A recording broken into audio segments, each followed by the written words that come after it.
Good morning, Generation X and Millennials, and the few baby boomers I can actually get along with. It's becoming increasingly smaller as the days go by. Anyway, so here in Halifax, we have torrential rain. And on the other side of the world, they need the rain. It's like so unfortunate that the scientists didn't get together and create a way to funnel the rain instead of having places flood. I mean, think of the ways we could have used the technology. How did we use the technology? Pornhub, XXX, and the government Russian Twitter bots. I always love it when somebody drops in to spy on me. It's almost always somebody from the valley who figures they want their slave back. Your slave's not coming. Retire. Just go away. Don't go away mad. Just go away. You valley people, I don't even bother try to help anymore because you don't want help. You want pedophiles. So, yeah. I tried to help Michelle, especially when she told me about you trying to kick the baby out of her stomach because the baby was bigger, but instead of fucking addressing it and leaving the province and going and telling another province that didn't do that shit, she stayed here and then had an all-white kid and treated one kid better than the other. So I'm a little torn on how I should feel, but seeming as the cat that's been running around killing humans and babies for so long, I'm going to give you a little bit of a pass on that. You didn't kill the kid, you beat it, so hey. On the other hand, it eerily reminds me of my own mother. Your brown child shouldn't have to fight any more for love than your white child. And black fathers. Your dark child is not a bad person because you are embarrassed that you got dark skin. Sorry your skin's dark, Jerry. That was the life you got. But that doesn't mean you get to fucking pimp out your own daughter for her whole fucking life. And when I catch you, and catch you I will, because sooner or later, they're going to blow up every fucking bridge, rip up every fucking cable wire. But we're going to stop you. We're going to stop you from your pedophile shit. We're going to stop you from not feeding people. We're going to stop you for using food and housing as a weapon to control people, to put them into sexually exploited situations. And if need be, we will remove the governments by force. And you won't know when it's coming because I'm sure I'm not going to be the one coordinating that. I'm sure that there's some people in Ontario right now sitting in a room, smoking some weed, eating some edibles, working on a plan to bring down your ass. Justin Trudeau must go is not trending for no reason. I refuse to listen to one more budget. You take people's kids if they can't get their shit together in 6 months.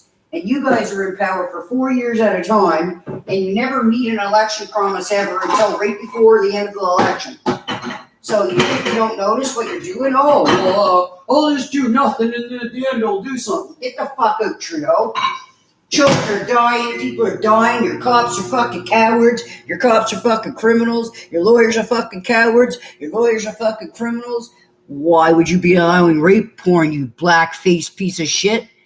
We're sending you to Africa. Oh, yeah. Africa's waiting for you. Akon, good news. We're sending you a peace offering. You can do whatever you want with it. Justin Trudeau, your new home is now Africa. I have sold you. The Canadian people have decided they don't want you. You're for sale. You like selling people, don't you? Thought so. Okay, people. Out with the government. Let's put on the weird history. So this chicken, I did a dry rub. I didn't put any oil. So I didn't put any oil on it. I heated the oven to 475. This is going to be for 35 minutes. I marinated this, so I'm going to tell you what's on it. There's 2 teaspoons of onion powder, 2 of garlic. There is 2 tablespoons or 4 teaspoons rather of jerk seasoning and about a tablespoon and a half of Montreal chicken spice.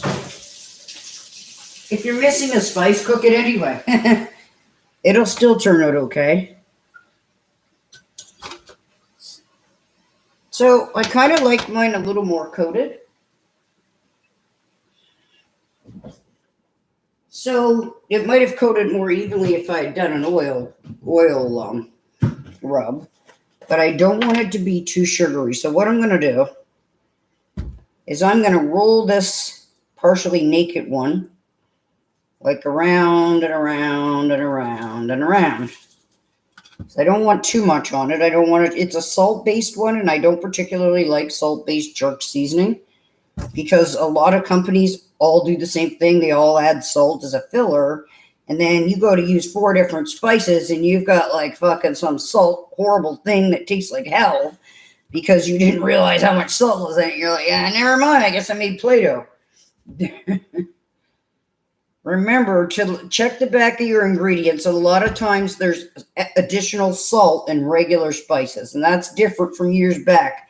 Years back, the spice just had the spice, but the dollar store got involved, and the corporations got involved and said, oh, let's stretch the money. Let's put some garbage in with it. And then they're like, oh, people are having heart attack rates all the rise. Yeah, stop selling us garbage food and saying it's good for us. You fucking shit companies. Go back to cooking for our fucking selves. At least I know my meat's a meat. And if my meat's not a meat, it's because it's plant-based and I meant it to be that way. And I don't want people to look me up and argue with me about, well, animals should have rights too. I know animals should have rights too. And there's the other thing the scientific community should have worked on by now.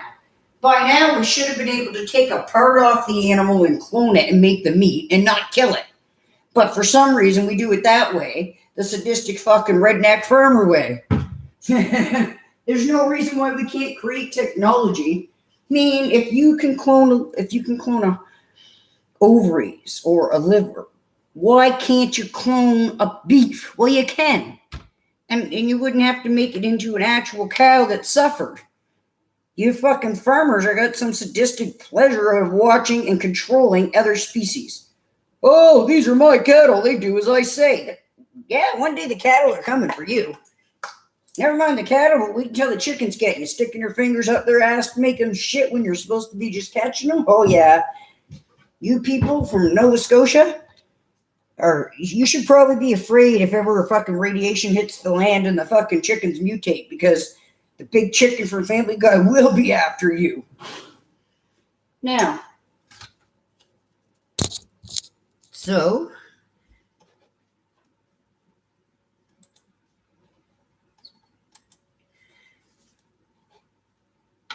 okay, so it's pretty simple. I don't want the grease to fall on the ground if you're wondering why it's there, and I ran out of parchment paper, and I definitely need a couple new dishes, but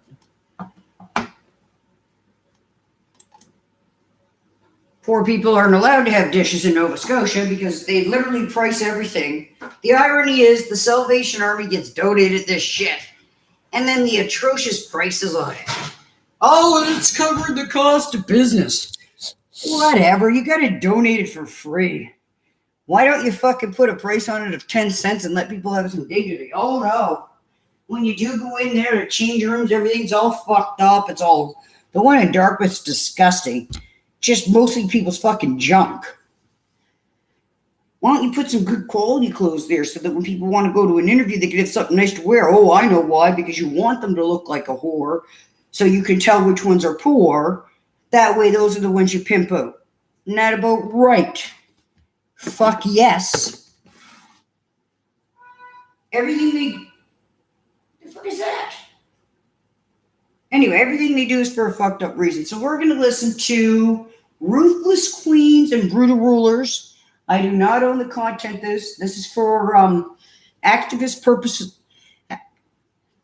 For activism purposes only. So it is not meant to steal the rights from the original person. The original person is still the original person. Hopefully that's going to be okay, YouTube. That's my request. DM me if it's not okay, as opposed to just stop my video, please.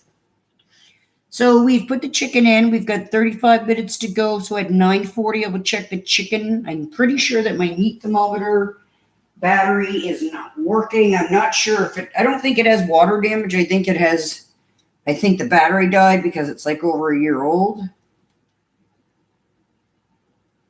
But I've been cooking for years, and I can guarantee you that I have never once had anyone come back and say they got food poisoning. Never. I'm 47. I've been cooking since I was about,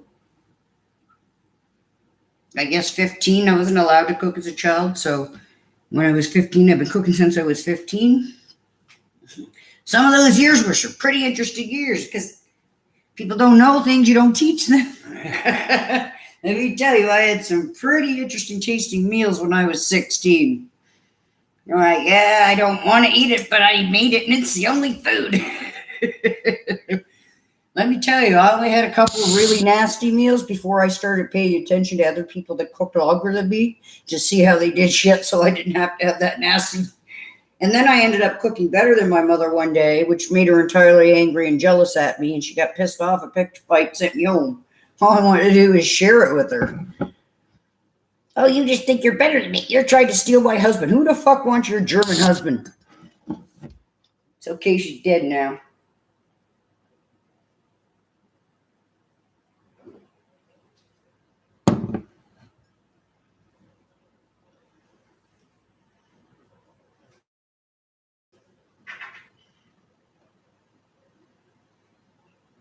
So, yeah. So the other thing we're going to do, sorry I got distracted just for a second, but yeah. So I used to make these things, my old boss, Parker Beals. So he used to make these things called potato bowls. Even the high mucky rich guys actually bought them for breakfast. What is a potato bowl? Well, it's actually pretty simple. 1, 2, 3, 4, 5, 6. Okay, so Parker Beals was the name of the boss. And what we did was we made old style fries like this. And then we kept them in the freezer. We took them out. We fried them up. And then we made their egg and whatever else went in with their egg. If we wanted onions or ham or bacon or whatever, plus cheese, and you mixed them all together, and they were very, very popular. It was kind of like having a hash brown in a bowl, but your hash brown had your eggs. And I mean, now they have them at Sobeys. So Sobeys has a big bag of hash browns and egg and sausage, for instance. Now, in my particular case, I like the homemade flavor myself, and so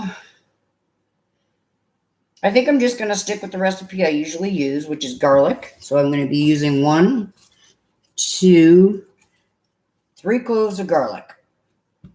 And then I'll be using 1 tablespoon of Montreal chicken spice. And then I'll be using 1/4 cup of oil. Why? Because I do it that way. That's why. You don't have to. You can do the oil if you want.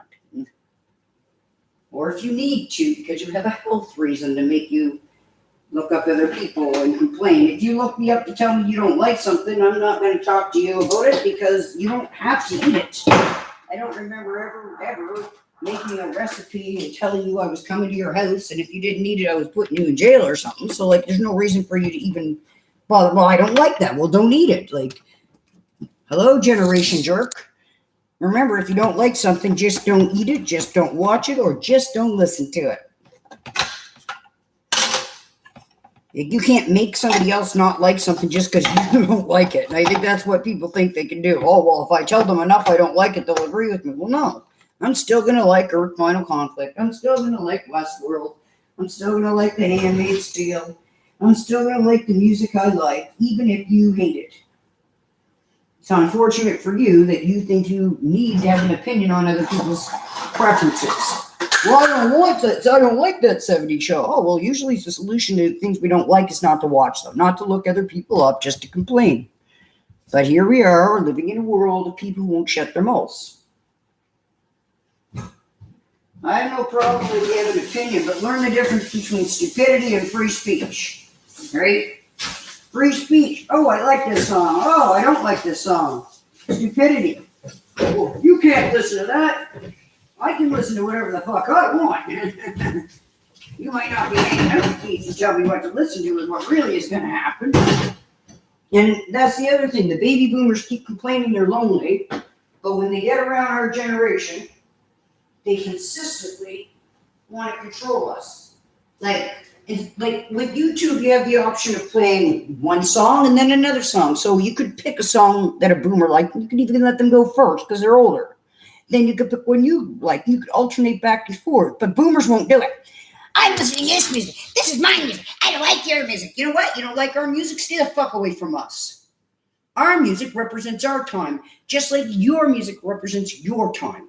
We have a right to share our ideas and opinions, and if generation boomers can't get over the fact that they're now older and not 20, so putting like a song like, oh, let's put a ring on your little white finger might not be politically correct in 2022. When people are fighting for the rights of all cultures, maybe just put a ring on your little finger would be a better solution.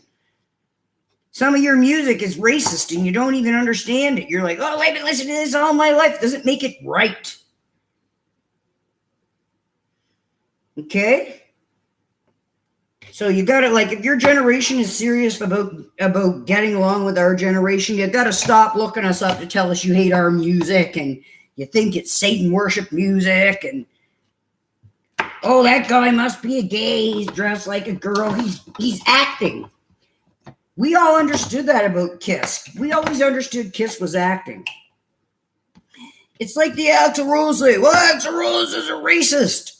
Axl Rose got set up by an agent on purpose so that they could use it as a marketing ploy. That's all. He's just part of Hollywood's fucking shit show that they got going on, right? Because Hollywood doesn't want anyone to leave. Once it gets there, you're like a fucking hostage. Just Charlie Sheen was nothing nice enough to point out, welcome to Hollywood prison. You can't get out. Once you get in, you can't get out. And how do you get in? Well, they just show up and tell you they think you're sexy. Or they think you're a good singer. Or they think this. Or, oh, you'll be a great star. And next thing you know, your life's over. And you're locked in a room at the end of the day while a bunch of old guys drink child's blood.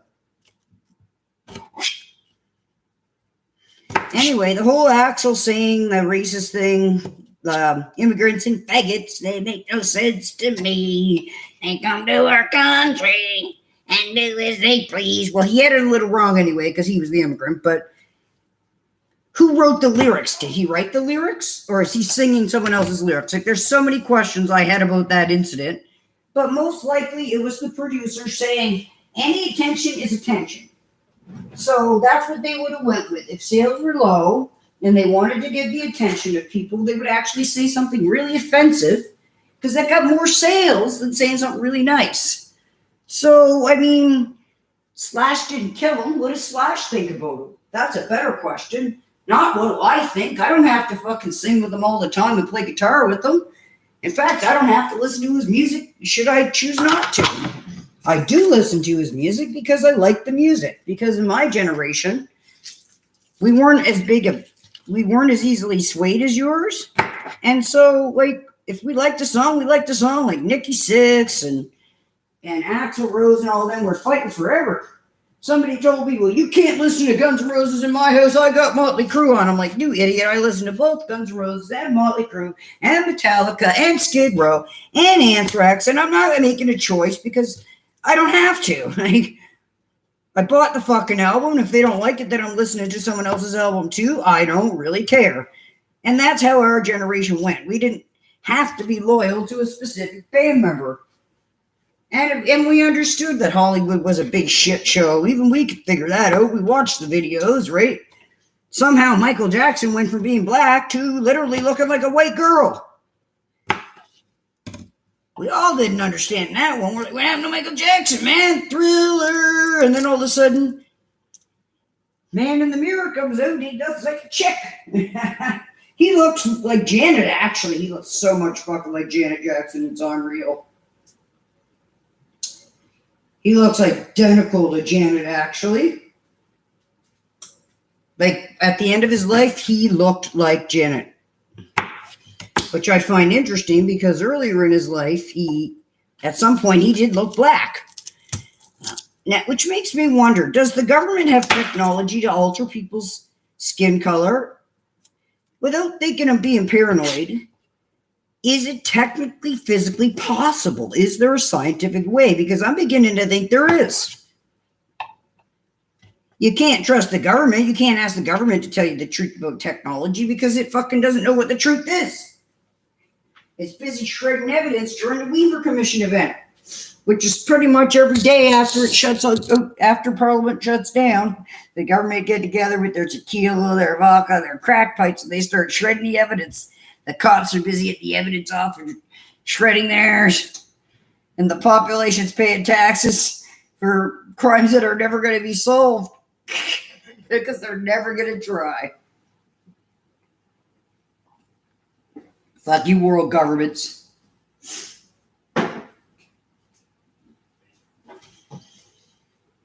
Anyway, millennials, when you look at our videos, you do get to see a good insight into what it was like to live in the 80s and 90s, right? Because when I say 80s, I also mean 90s. Because I mean, in 93, I would have been 19. So,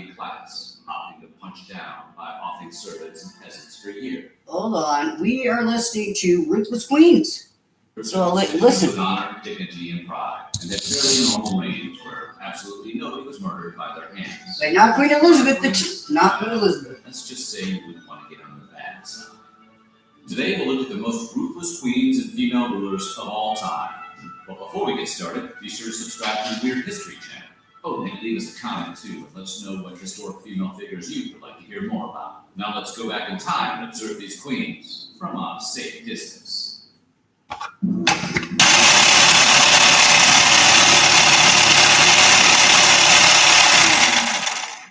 in Pennsylvania. Of course she was, and was well known for being a serial slayer.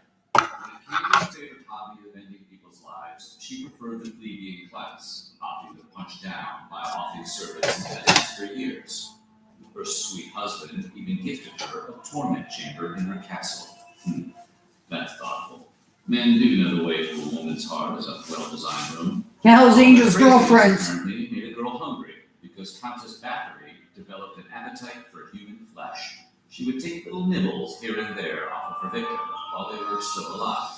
Of course she did. If she ate them while they were dead, then it'd be gross. It's gross eating them alive too. One of the victims would cook and eat a part of themselves. Very Hannibal Lecter. In 1611, the Countess was finally brought to trial and convicted on 80 counts. Which, to be fair, does make it hard for her to do her very favorite thing in the world, kill people. Elizabeth died in that very castle in 1614. Only one woman ever held supreme power in the long history of China. This woman was a no-nonsense badass who had a problematic homicidal streak. Empress Wu Zixin's reign was riddled with stories of political conflict and a high body count. She had members of the Tang dynasty taken out, and even slaughtered members of her own family in order to keep her power. One particularly alarming story is that the Empress took out her own mother. And after they were openly critical of their homicidal grandma, Wu ordered her 2 grandchildren to take their own lives. Nobody could ever accuse Empress Wu of not being an ambitious woman, not an ineffective leader, and a pretty horrible grandmother. Horrible? I thought mine was bad. She was. Constantine VI ruled the Byzantine Empire from 780 to 797, all with a little help from his mom, Irene of Athens. Irene served as the queen regent with her young son, Constantine, whose reign began when he was only 9 years old. A real Cersei Joffrey situation, only she liked her son way less. Normally in the Byzantine monarch, an emperor would take sole possession of his throne at the mature age of 16, but Irene was not having that. She remained in power over her son for 2 decades before unwillingly ceding power after her son banished her from the kingdom when he was 19. This was after she executed 7 of his generals and tossed her own kid into jail. She sounded like one of those helicopter moms. Once Constantine's reign began, it became clear he was an ineffective and deeply unpopular leader, causing him to eventually, as a Hail Mary, crawl back to his mama for help. Being an emperor is hard stuff. They were able to co-rule for 5 years before Irene's thirst for total power became insatiable. And with the help of her political allies, she led a rebellion against her son. One day, when Constantine was out riding, his mother detained and blinded him, gouging his eyes out in the very same room where he was born. What a thoughtful mom. Oh my God, it's James White's mother. Irene of Athens would become the sole leader for the next 5 years before she was exiled to Lesbos, where she died a year later. Mary the First's nickname, Bloody Mary, didn't happen by downing too many cocktails at a quaint brunch. She got it the old-fashioned way, by taking out a whole lot of people. Mary the First was a Catholic queen in a Protestant country who ascended to the throne of England in 1553. For 5 years, her reign of terror saw the execution of Protestants at an alarming rate. She waged a war, executing hundreds and burning over 300 Protestants at the stake for heresy. Now we burn the native blacks. And her legacy was defined by these startling acts of cruelty. Her reign as Queen Crazy only lasted, thankfully, for 5 years. It's good. That's 5 years too long. Buckle up. This one's a doozy. Queen Isabella co-ruled Spain with King Ferdinand II from 1451 to Oh, he's definitely inbred. and used her power as co-leader to do what bad queens do best: religious persecution. The fucking yahoos. horribly brutal period in Spain began under her watch and with a lot of her encouragement. Spanish Jews and Muslims were expelled from the kingdom under her guidance. She Oh, was Jews and responsible for Muslims. Columbus's voyage to the New World, the same year that she wildly decreed all citizens who were Jewish must convert to Catholicism or get the hell out of Spain. Jews from around the nation were brought to the Spanish courts to pledge their faith to Catholicism or die right there in front of everybody on the spot. Well, I'm gonna have to die on the spot. I most certainly won't be pledging allegiance to fucking Catholicism. I pledge an allegiance to hang them from a fucking tree. Had to jump through some hoops and take out a woman or two in order to win the heart of her beloved king. Chilperic was married to Olivera, whom he left upon Fredegund's encouragement, and married his second wife, Galswintha. But a separation wasn't quite enough for Fredegund. She convinced the king to slay his second wife, and he just sort of rolled with it. Galswintha's sister, Brunhild, was understandably not thrilled with the decision to off her sister. Brunhild was the wife of Sigebert I, king of Austrasia, making her a queen herself and setting up a queen rivalry between the two, with one clearly having the bigger argument for being the most angry. Righteousness wasn't enough to win this battle royale, and it was Fredegund who ordered the successful assassination of Sigebert, at the very moment he was about to take power from Chilperic, his half-brother. Sounds like Thanksgiving could get real awkward in the Chilperic-Sigebert household.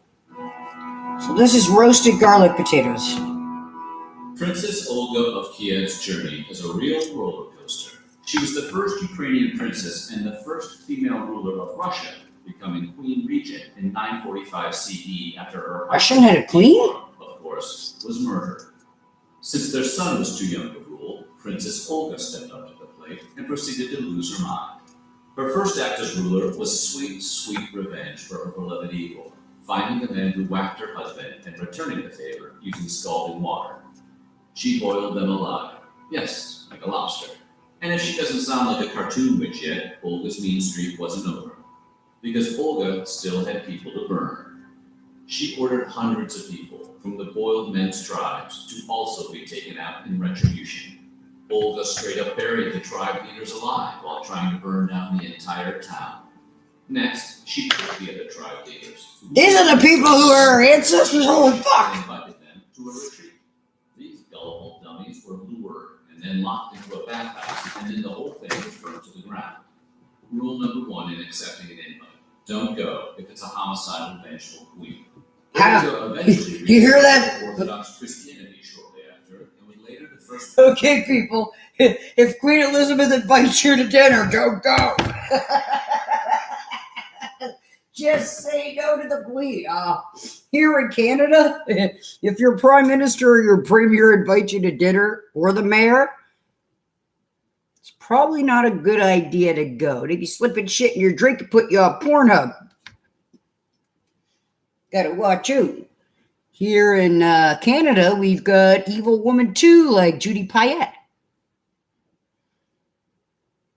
Like Justin Trudeau. Oh, he's a guy. Well, he acts like a girl. It's so hard to tell. I never know which pronoun to use when it comes to talking about the Prime Minister because he acts so much like a crazy bitch.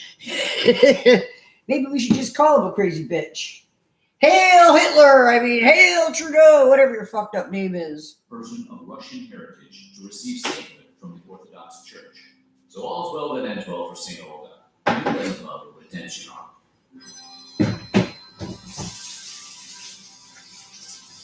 Agrippina the Younger was the first empress of Rome and spent the duration of her early years trying to depose her predecessors. Agrippina believed she and her son were rightful heirs to the throne by birth. She manipulated her uncle to change the laws of Rome, as well as the laws of nature and society, so she and her uncle could marry. Soon after, Claudius died, and his demise is seen as being just a little suspicious. Is it possible Claudius was taken out by his niece's wife?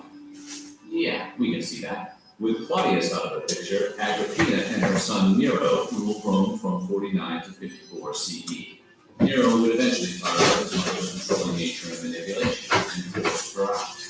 Not to be deterred, Agrippina, a big fan of power and not of normal family relationships, tried to organize a coup against him, which backfired tremendously when a still empowered Nero had her expelled.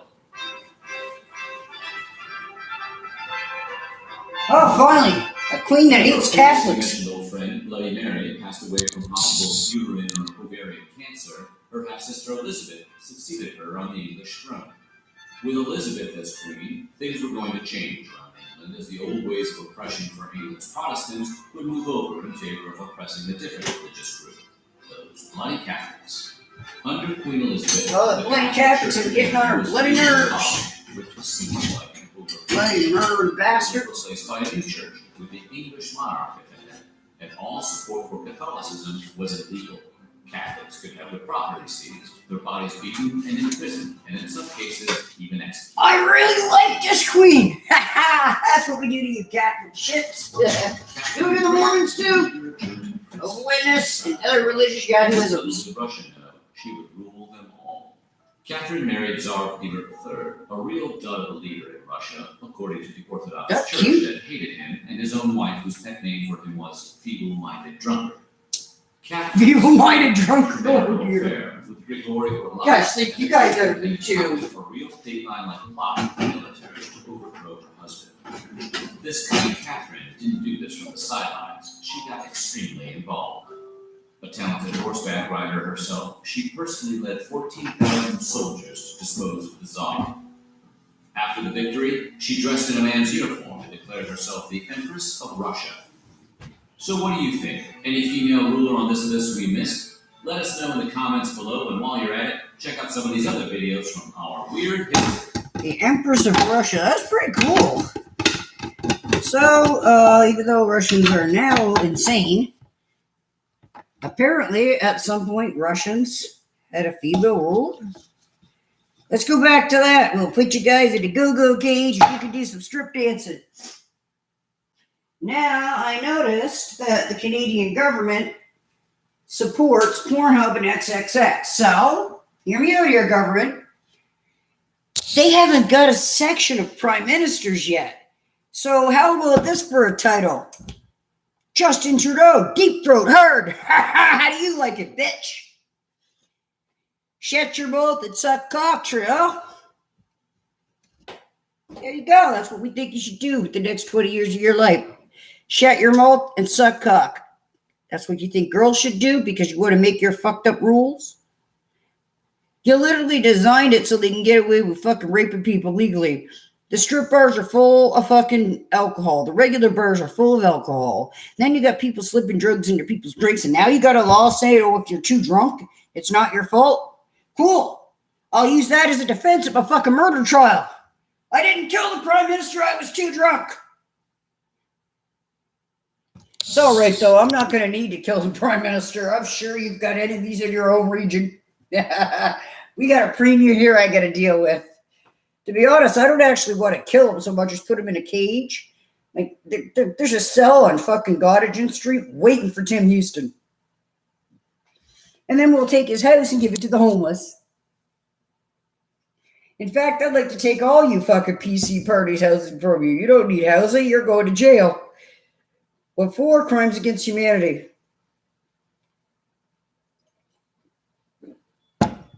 Government's on crack. Literally on crack. Well, it's on crack, fentanyl, and Adderall. And I don't even know what Adderall is. You other drug users, feel free to tell me. I feel like some of them are on ecstasy, though. They're just in love with each other. Like maybe Biden and Trudeau were just using ecstasy together. Like, oh, I really love you, Biden. I love you too, Trudeau. You're the greatest.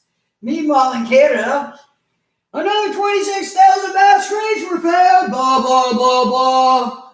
Oh, we're sorry. Well, the elders say they accept. Well, the elders are just taking the money because they're going to drink their problems away until they die. They could care less. They don't have to live here and suffer through the shit. The elders are almost dead, right? What do they care? The elders didn't fight for money for everybody. They only fought for money for the people who were direct descendants. So if you were mixed, they didn't fight for you.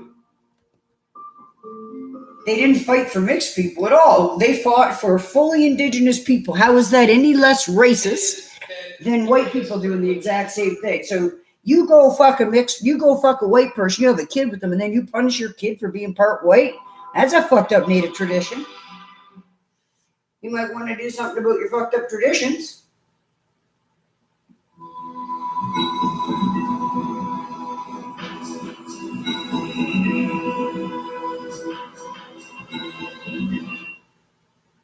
Which one of these episodes do a reverse photo contract? Oh, do we want to watch that episode?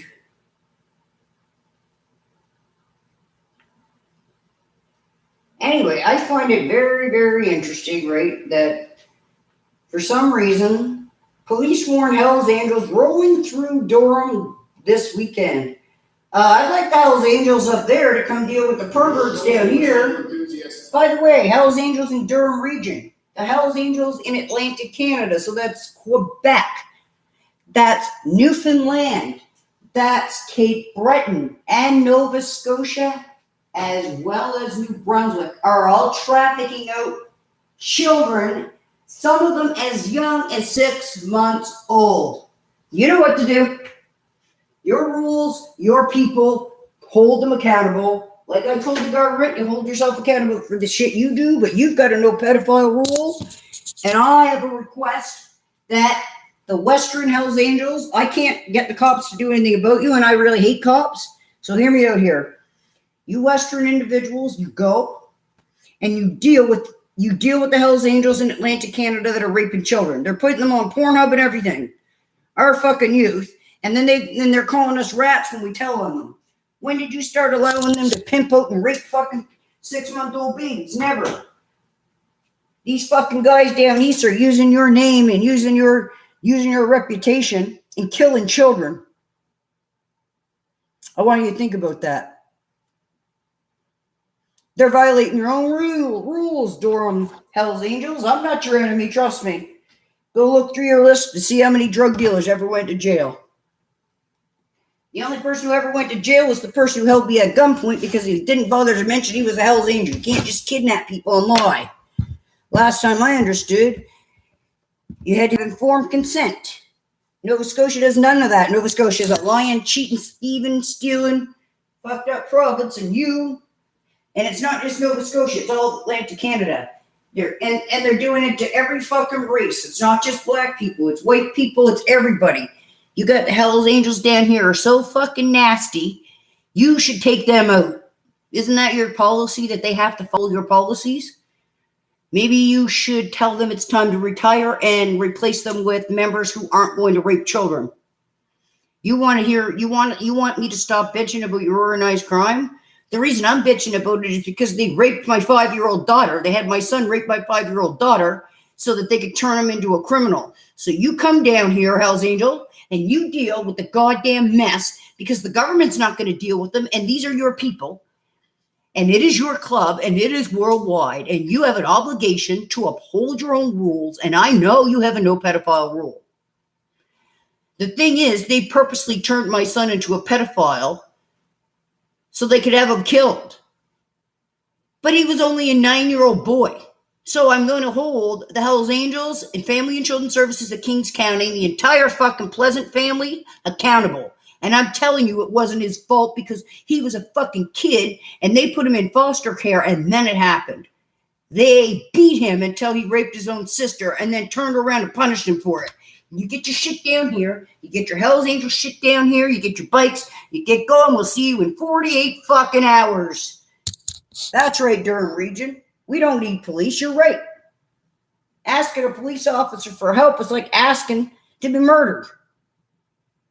You look up your history. You tell me how many of your people ever went to jail other than Paul Longworth. He got his colors in jail fine, but he didn't deserve them, and he didn't have them when I met him. He was only a pledgee, and he had no right to kidnap me. He had no right to force me to be with you, period. When someone says they want to split up, that's it. We didn't have kids together or anything. There was no obligation. And clubs simply use motorcycles for recreation and are law-abiding citizens. The Hells Angels do not fall into that group. Durham Regional Police Service are warning. Neither do the police. Police presence in Brooklyn, Ontario, which is a community out of Whitby. This Friday, police say as many as 1,000 Hells Angels members are expected to touch down for their Canada Run events. Well, they better do a Canada Run in Spryfield. Visible presence. Come get your fucking lackeys and make them behave. Durham Regional Police note that many of these events have been, quote, uneventful, but are asking residents to not avoid the area, but to be aware, not to engage, and keep their distance. I don't think any of us should be naive that there's obviously always potential for criminal incidents to occur. Listen to the criminals talk. The fucking police are bigger criminals than the Hells Angels. I would like to, Otherwise, the Hells Angels would have taken your asses out. I would like to hope that potentially it is highway traffic offenses, different things that we majority deal with, because in the past. So Mosh Housing First is allowing rapists to have booze and shit there, Hells Angels. What do you think of that shit? What do you think of the pedophiles being given free booze? And these aren't children that were beaten to being pedophiles. These are fucking like 60, 80, fucking 70-year-old pedophiles running around with fucking little kids' panties in their dressers. We're making them aware of this event because, as mentioned by the detective inspector, is that they are a criminal organization. They're out on motorcycle. The event is expected to last throughout the weekend. Police say there could be a massive turnout following the death of ex-Hells Angels chief Maurice Montboucher, who died a few days ago in Quebec. Who the hell's that? In a memorial for Boucher. While police would not confirm how many officers will be in attendance, they do say they will be getting. So, Crystal, Richard, and Lily, hello. How are you doing? Don't listen to the fucking government's telling us that everybody's a rat. The government is the rat piece of shit. The government's been fucking lying to everybody. Been fucking running around making up fucking laws.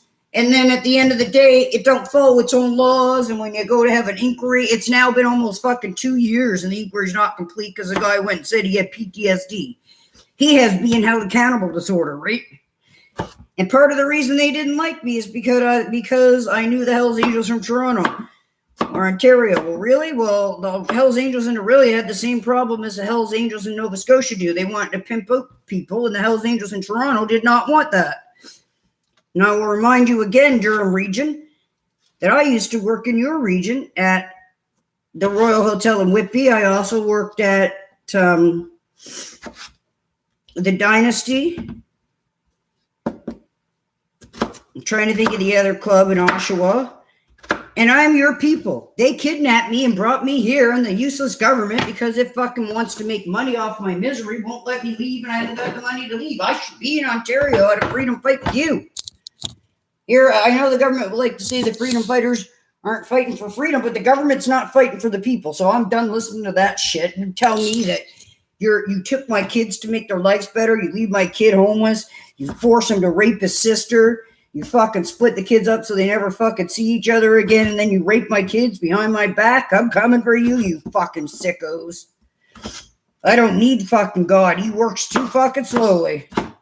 So Hell's Angels, literally the Hell's Angels down here have been raping children. I'm not fucking kidding you, and I'm not lying, and I got no reason to lie to you. Especially since if you lie to you tend to kill people. And I'm telling you, I didn't do anything that bad to you in life. If you really look at it, if Paul didn't have me handcuffed for 3 months, he wouldn't have went to jail. And I'm not the one who called the cops on him. It was fucking his own friend, and he was out of line. 3 months is a long time to be fucking handcuffed to a goddamn pole, you know. No matter what they think you did.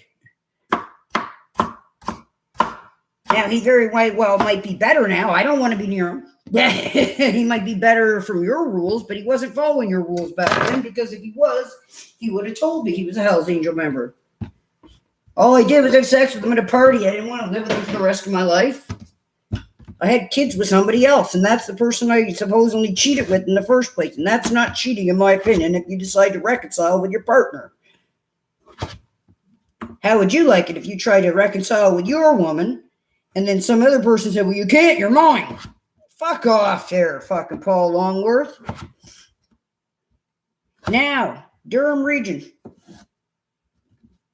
Do something about your goddamn political figures, you political yahooism people, and do something about your religious yahoos. And whatever you do, the East Coast needs your help. They're not going to stop pimping out and raping children and killing people. Every time Nova Scotia thinks it's going to get caught doing something, it kills people.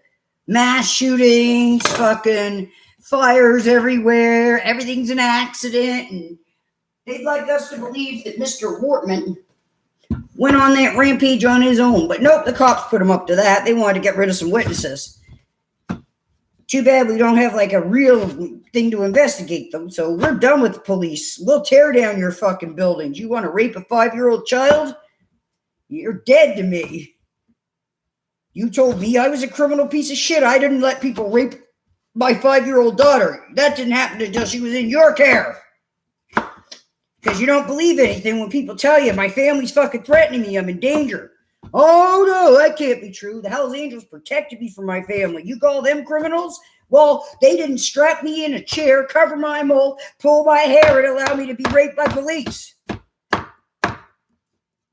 Of course, you didn't do that because you hide all the evidence, because that's what you fucking sickos do. You don't know what the fucking truth is. And what's this bullshit about police in BC sticking fruits and vegetables in people's fucking privates? They need to be taken out fucking, and you know what to do with them? Take out those fucking cops. You want to fucking stick your fucking fruits and vegetables up someone's cunt, do you? You nasty fucking BC fucking and Halifax shits. There are rules, even in the underworld. And I will tell you again, you can't kill us all, and you can't arrest us all. More people want the government gone than want the government here. Don't tell me the blacks and the whites can't get along, or the blacks and the natives can't get along. Who we can't get along with is government. This government just wants everything for itself so it can drink fucking elitist blood. Our fucking government's on crack. Thinks he has a right to fucking... Who do you think you are, Trudeau? You think you have the right to fucking ruin people's lives, make them work to death, literally working people to death in Nova Scotia, and they don't care. Well, I need more of this. Well, we need more workers. You don't need more workers, you fucking lazy bastard. Go get your own family to do some labor work, you fucking lazy shit. So, Hells Angels, we're not enemies. We're not enemies. We're not friends. But there's a definite possibility of becoming allies. Not with the ones here. Because they don't follow the fucking rules. Lookboard Productions, still looking for you.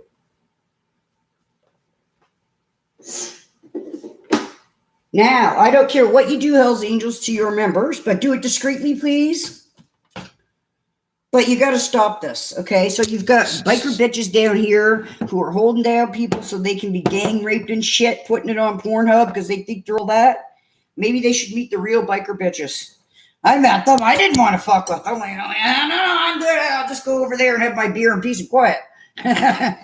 But if these little 20-year-old biker bitches want to take on the real biker bitches, more to power to you. I don't. Hello, Sherry. How you doing? We don't have to be friends, and we don't have to be enemies either. The truth is, I understand the complications that you went through. I was there when you got the shit beat out of you several thousands of times. Watch you get beat with a baseball bat. I don't want to kill you, but I don't like you either. You see? But I once did. And we still have this common goal. It's the same fucking goal we had when I was living with you. We still have the same goals we had then. We don't want our daughters being beat with a baseball bat because they had sex with somebody. So, in that way, we're still on the same page. May I remind you, your mother's a rapist who allowed somebody to rape your brother, and that's why your brother's the fucking crazy batshit thing that he is. May I remind you that you don't actually like your mother, that your mother allowed you to be raped by Chin, and that she loved Chin more than you. May I remind you that I cared for your children even when there was no fucking running water and shit all over the bathroom floor. So when I ask for assistance to help our daughter, I expect to get it. I asked the police. They didn't do nothing. I asked the legal community. They didn't do nothing. I asked Ontario. They didn't do nothing. I reach out to you. That is your niece, Devin. She is your niece. You remember holding her in your arms and how cute she was? Well, somebody raped her when she was 5. Now you fix it. Durham region, deal with the Hells Angels in this region. I'm not going to continue to let these yahoos run around making 2 sets of fucking laws for everybody. Why is it that I can't smoke in my house, but the guy upstairs can have a dispensary out of his? And don't you ever tell me again that I'm a rat piece of shit. If I was a rat piece of shit, I'd be fucking dead. There's a reason the Hells Angels didn't kill me. It wasn't the Hells Angels who was trying to kill me. It was my family, my father, the Pleasants, the Savoys. It wasn't actually the Hells Angels. One fucking guy. I got away from that one fucking guy. The Hells Angels were the one who protected me. That's why my family brought me to the East Coast, because they knew they were corrupt here. But that's fine. It's summertime. It's a nice day to go for a drive, isn't it, guys? They can't arrest us all. They can't kill us all. They can't beat us all. Generation X against BS. Now, they took my daughter to PEI. You'll probably have to use aging technology to be able to find out what she looks like today. But I'm sure Sheldon still has a picture that he could share with you. Also, if it's not too much to ask, nobody wants to do something about Jerry Pleasant, and he's still raping 2- and 3-year-old children. Is there something that you could do to maybe get that to stop? Because I'm not calling a police officer, because we don't have police officers. We have yahoos. So I am asking for help from the Western provinces, and most in particular, I'm not asking for legal help because the legal department is a fucking bullshit.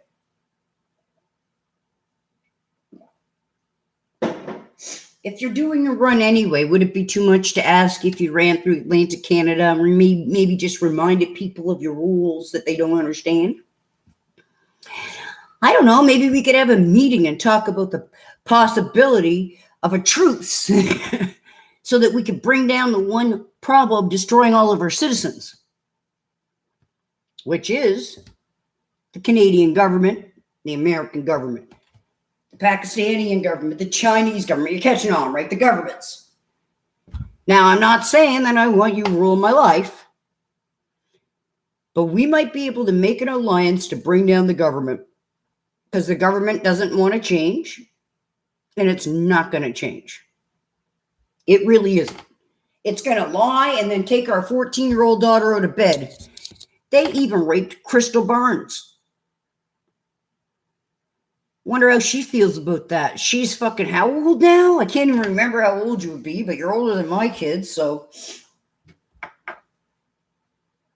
We're tired of 16-year-olds not being able to finish high school because some rapist got them fucking knocked up. We're tired of the government's rule where it's okay to have sex with somebody and rape them as long as you're too drunk. Oh, yeah? Okay, well, it's okay to kill the prime minister as long as you're too inebriated. Make sure you're really intoxicated if you touch them. Maybe just visit them. Say hello. Let's have a conference. Let's have a staff meeting. Let's have a meeting about the meeting, Trudeau. The entire business community, the entire showbiz community hates you.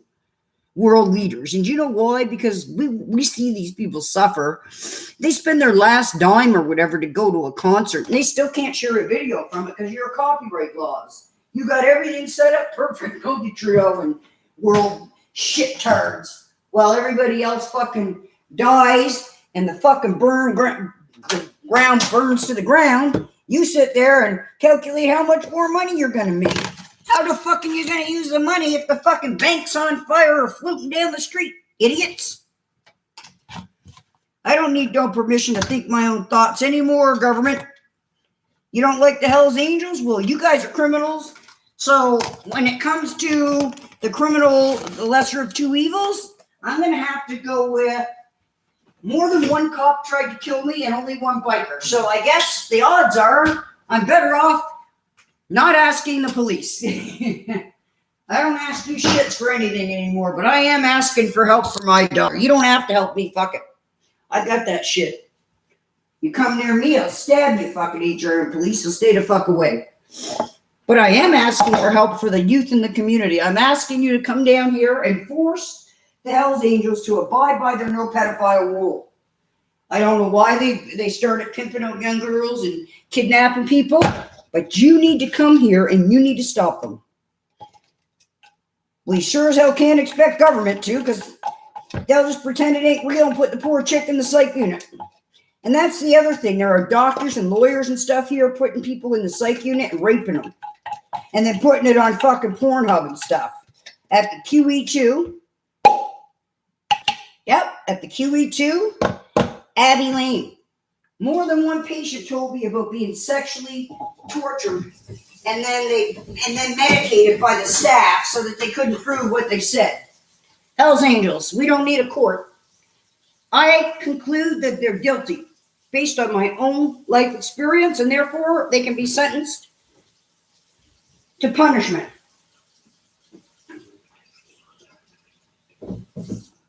I don't follow the laws of a criminal government. So when the government started being criminals, that was the day I stopped listening to that shit, right?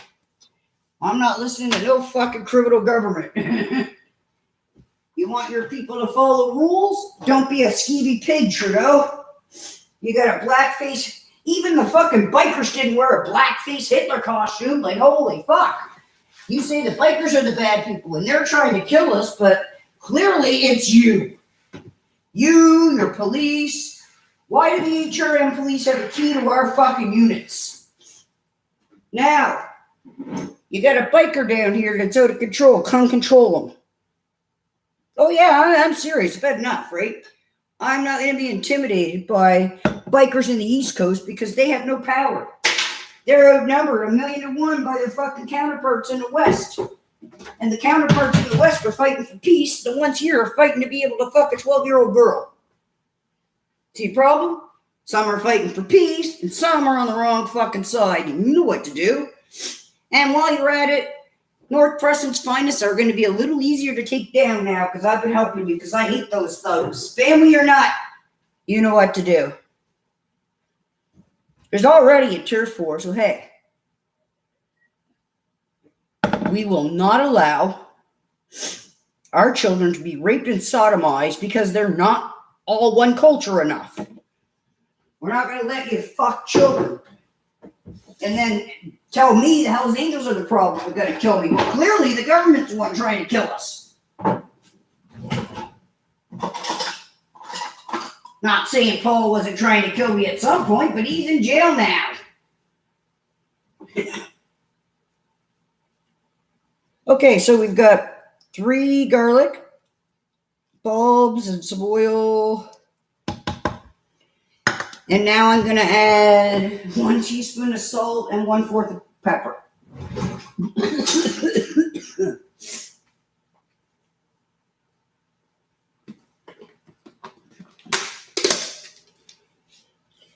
I have another recipe, but this one here is my recipe. And that's the simple one. Nothing else goes in it. Just the pepper, and that's it. The other one I don't peel the potatoes. That's the difference. The other one I use paprika, Montreal chicken spice, salt, pepper. If you want to know how to do it, it's 2 tablespoons of Montreal chicken spice, 1 teaspoon of salt, 1/4 of pepper, and 2 of paprika, and 1/4 of cayenne. There you go. If you can remember it or rewind it to write that down, that's my recipe. My other recipe. Remember, the other recipe, I don't take off the peelings. This one I do. Fucking governments. Everybody's a criminal, but the criminals. The government's fucking murdering children. You fuck off, you murderous bastards. We're gonna murder your asses if you don't stop your shit. Don't tell me, oh, well, your children are safe. You just gotta believe in God. I don't believe in God. I believe in justice. And I don't want no more fucking Hell's Angel members in my face telling me I'm a this, I'm a that in the East Coast, because if I was a rat, they'd have killed me. Figure it out. I didn't run from the Hell's Angels. It was my family that kidnapped us. All I did was make a mistake and fall off the wagon to do coke. If it wasn't so taboo, I would have went to fucking rehab on the spot. So, I didn't run from them, you idiots. Go ask them yourself. But maybe you should run from them if you want to keep beating up women all the time and calling them fucking whores and stuff. Maybe it's you who should be running from the Hells Angels. Because I'm telling you right now, the Hells Angels in Toronto don't want you raping children. So you're doing that in your name. They're doing it in your name. They're doing it in your name. I want you to know that. They are doing it in your name. They are telling the black people here that you want their children raped and killed by them. And I know that's not true. But they're doing it in your name. Not just Durham Regional, but all the Hells Angels. Oh, I'm friends with this biker and that biker. Oh, what's his name? Oh, I don't know. You gotta come down here and deal with your shit turds. I didn't create this mess, and I don't want to have to fix it. I'm just trying to teach the youth how to get along without having a fucking fist fight every 10 minutes. Like, fuck. The biker kids didn't fight like this. Like, I had 8 kids in my fucking care, and the only kids fighting were mine. I had to referee mine more than anything. I mean, I finally got Crystal and Richard to stop beating the shit out of each other. Like, just because your Uncle Jim said you had to fight each other doesn't mean you actually have to do. Jim, stop pitting the kids against each other, right? They're not supposed to be enemies. They're supposed to be friends. Crystal, why don't you go play with Cerise? She looks up to you. And Richard, why don't you just go play with Sheldon and Willie? Because they don't, they don't have a big brother. You make a good big brother. And I'll hang out with Lily and we'll sit here and fucking do some arts and crafts. See, that's what me and your kids were doing, not fucking having a big old brawl. So what the fuck is this bullshit where all of a sudden they want to fucking torment me? Get the fuck away from me. You don't know who you're messing with. I didn't hurt anybody's kids. At least not without being forced to. You guys want to force people to do that kind of shit? That's on you. And only on you. My mother hated you. I know that, right? That's how come I know you're not the one, you're not totally to blame. It couldn't be, because I went to you for help and get away from my parents, and you helped. So my mistake was believing my mother when she said my father was the perpetrator, when in reality it wasn't just my father, it was both of them. So my mom was a dirty, inbred Catholic skeevy pig. My father is a dirty, inbred Indigenous black skeevy pig. I, on the other hand, have the unfortunate experience of being the daughter of those 2 skeevy pigs. But I'm not. So I asked for justice. And I'm not asking the police, and I'm not asking the courts, and I'm not asking Justin Trudeau. You got chapters all over the world. We need our children safe again. I promise you, when I looked after your kids, I didn't let anyone near your kids. For the most part, I mean, most of the time they just wanted to watch a movie or, well, I mean, Richard kept fucking off with your weed, but I mean, what did you expect? You've been smoking weed in front of him since he was born. Of course he's going to steal your weed and smoke it. Don't worry, though. My son also stole my weed and smoked it. Not the same year. Not even close, but down here in Kentville. But yeah, your son stole an ounce of your weed. He's like, hey, look, man, I got a whole ounce of weed. I'm like, I didn't see this shit. You guys said not to be a rat. So I didn't. But yeah, man, your son stole an ounce of your weed. He had a great old time. He made a good amount of cash at school, though. And that's why I sent him back to you. I'm like, yeah, I don't need children's services up my ass because you stole your mom's weed, man. You're going to have to actually go home now. Because once they call me from school, I'm black. I can't be running around with an ounce of weed when weed's illegal, even though I didn't have nothing to do with it. I didn't steal it off your mother. You did, but you know, you got to go home. I'm sorry because you weren't a bad kid and you were actually keeping the boys company, but I didn't send you because I hated you. I would have lost the kids if I would have let that keep going. But the irony is I lost them anyway, so I guess I should have just kept you. But anyway, yeah, your son stole your weed, your daughter stole some of your coke, and your brother stole your condoms. That's the shit that goes down when you got a big family, right?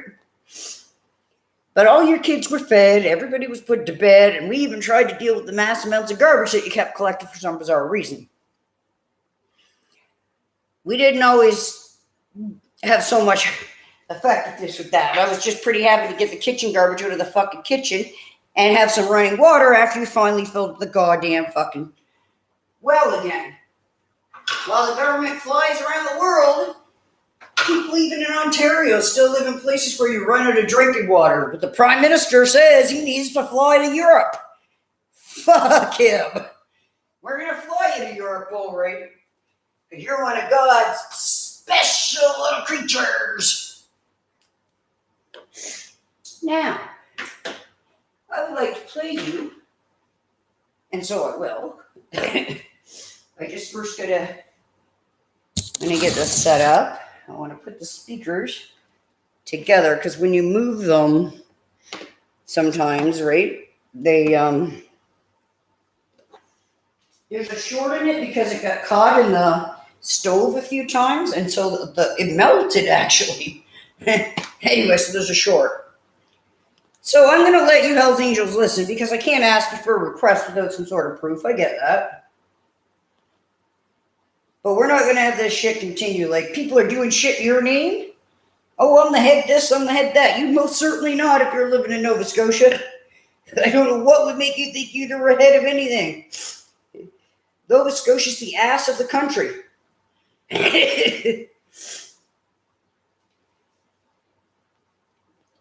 And stupid as hell because Nova Scotians, when you try to train them, they are so busy being mad that they're so busy being angry that they need training that they refuse to actually do it correctly. They just mock you. It's fucking so annoying. After working in Ontario all those years with qualified people, what the hell?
Or what happened was he was trying to come out, tell him to come down.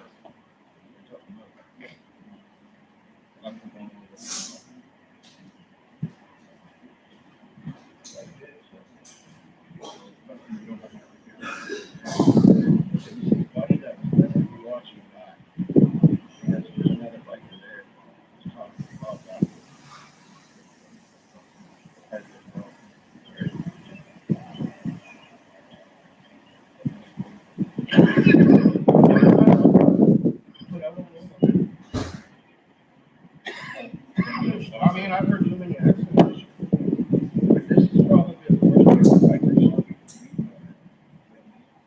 Like fucking,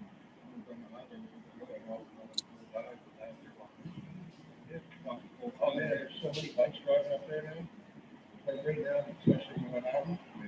That's why people should drop by, you know, they really need respect.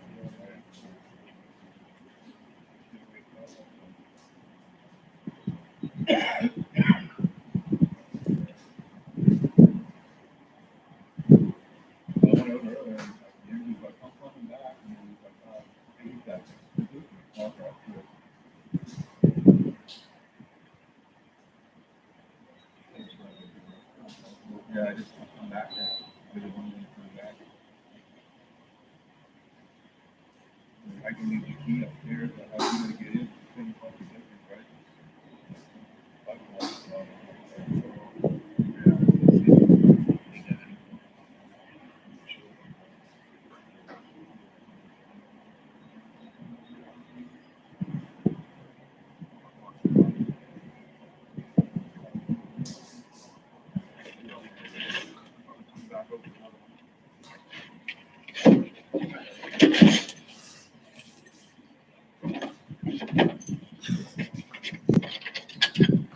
By the way, Durham region, Little Cerise. Oh, I know. Fucking had it all morning.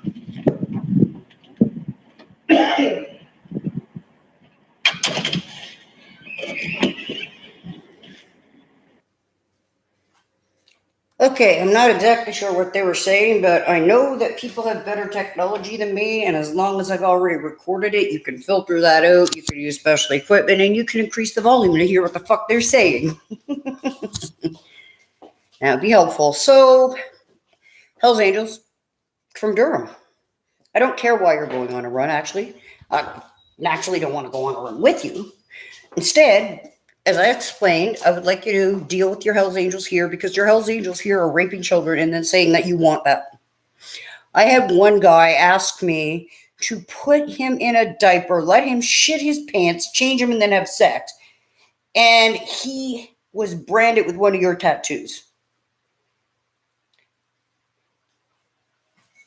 Now, you fix that.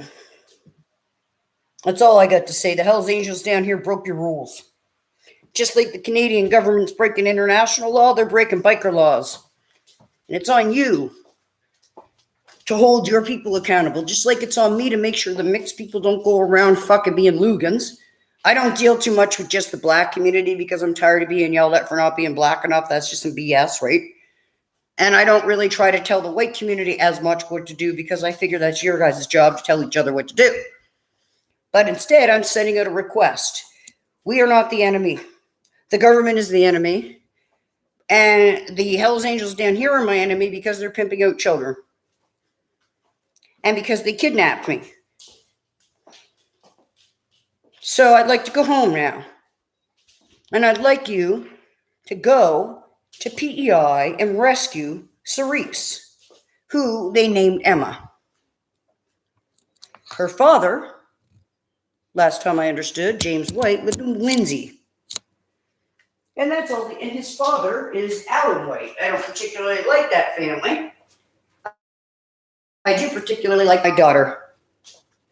If I ever find out my daughter was gang raped like I was and put on Pornhub, I will blow up an entire planet if I have to, and you know it. So my request is when you go through Atlantic Canada, maybe have a group meeting and discuss the rules. Maybe they forgot. No fucking pedophile rules, they don't even fucking listen. Hells Angels down here need to fucking smack upside their heads and they're gonna get one. I'm done playing games. None of you follow your own fucking rules. You make all these sadistic fucking rules.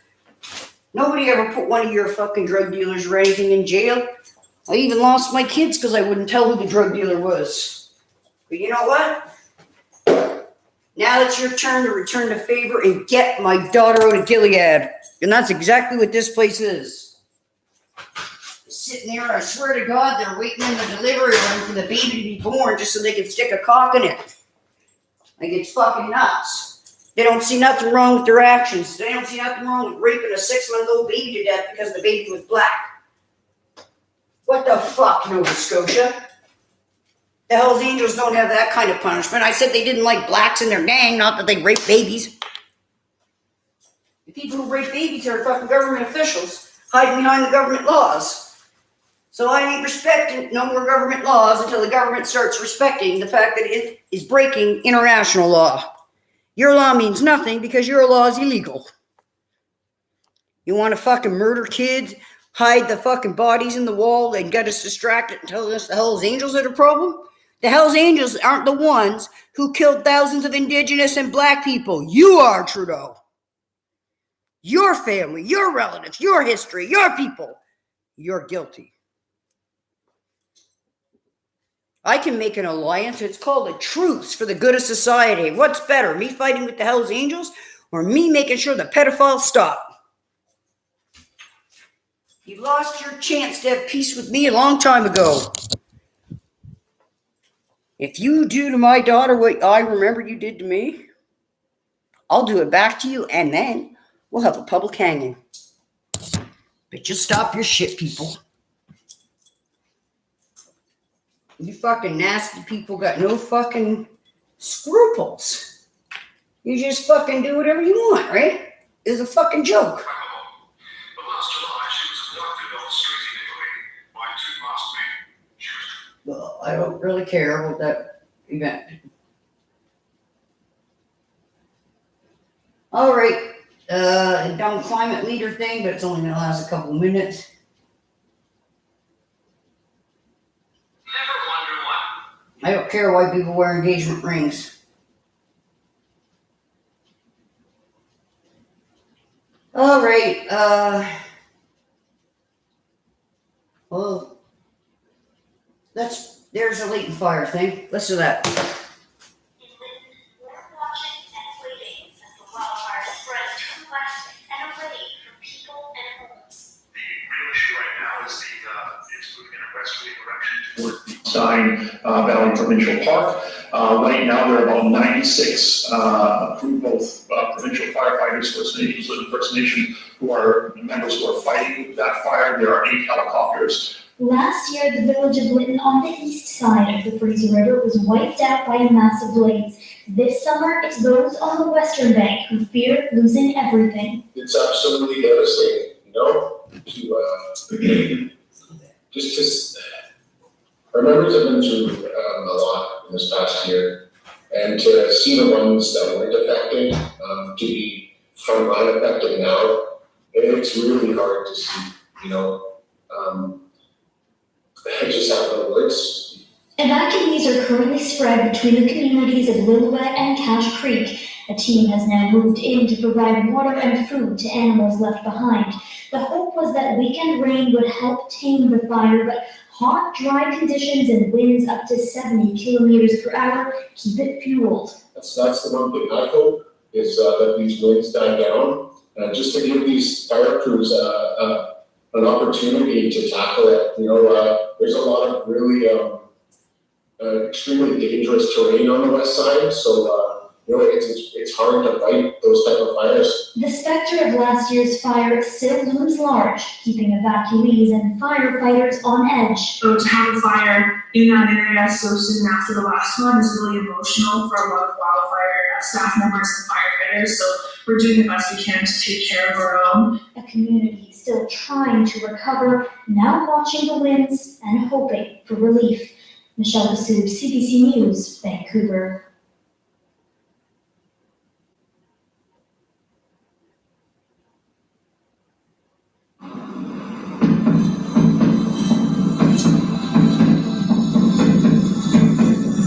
This is what the future looks like. A fully electric car that's cheap to recharge and promises to emit zero carbon emissions. But powering this Tesla requires more than electricity. You need a hefty 200 kilograms of minerals like copper, cobalt, lithium and nickel. And those minerals have to come from somewhere. It's absolutely ironic But to save the planet, we are going to need more mines. Top of the list are 35 so-called critical minerals, which will help power the clean energy revolution. Ideally, we have a battery in every house, and panels of batteries everywhere, which means cobalt, nickel, rare earths, lithium, they're immensely needed for the future. These are all critical to the green economy. So these are called green metals. The world is scrambling to secure a supply of these metals, which are mostly controlled by China. China's always known the value of critical minerals. We're moving into a period now of geopolitical competition. Everybody is looking for leverage. The Chinese are quite explicit about that. Mineral-rich Australia is in the driver's seat to challenge China's dominance. Rare earths, critical minerals, everything you use for electric vehicles, for transport, for manufacturing. We're really at the start of what could be a new mining boom. Not everyone is convinced. Environmentalists fear some of Australia's most pristine wilderness is facing a major new threat. And we will not stop. Do you accept that we might need a short spike in mining in the next 10 or 15 years to allow us to save the planet? No, it's not saving the planet. That's ridiculous. That is green spinning, green extractivism coming out of the mining industry. There's no question we have some time soon to make. And this view that the green view is anti-mining is naive, because if we're going to go green, we're going to have to get a bunch of these critical metals, and we're going to have to do it smartly, and we're going to have to produce a lot of them. Broken Hill is the birthplace of BHP. Just like the world's biggest miner, this historic town is making the shift to the minerals needed for green energy. Behind me here, they're building a new mine, not for coal, but for cobalt, to take on an industry dominated by China. Tonight on Four Corners, we examine how cutting carbon emissions will require one of the biggest increases in mining the world has ever seen, and how going green means getting our hands dirty.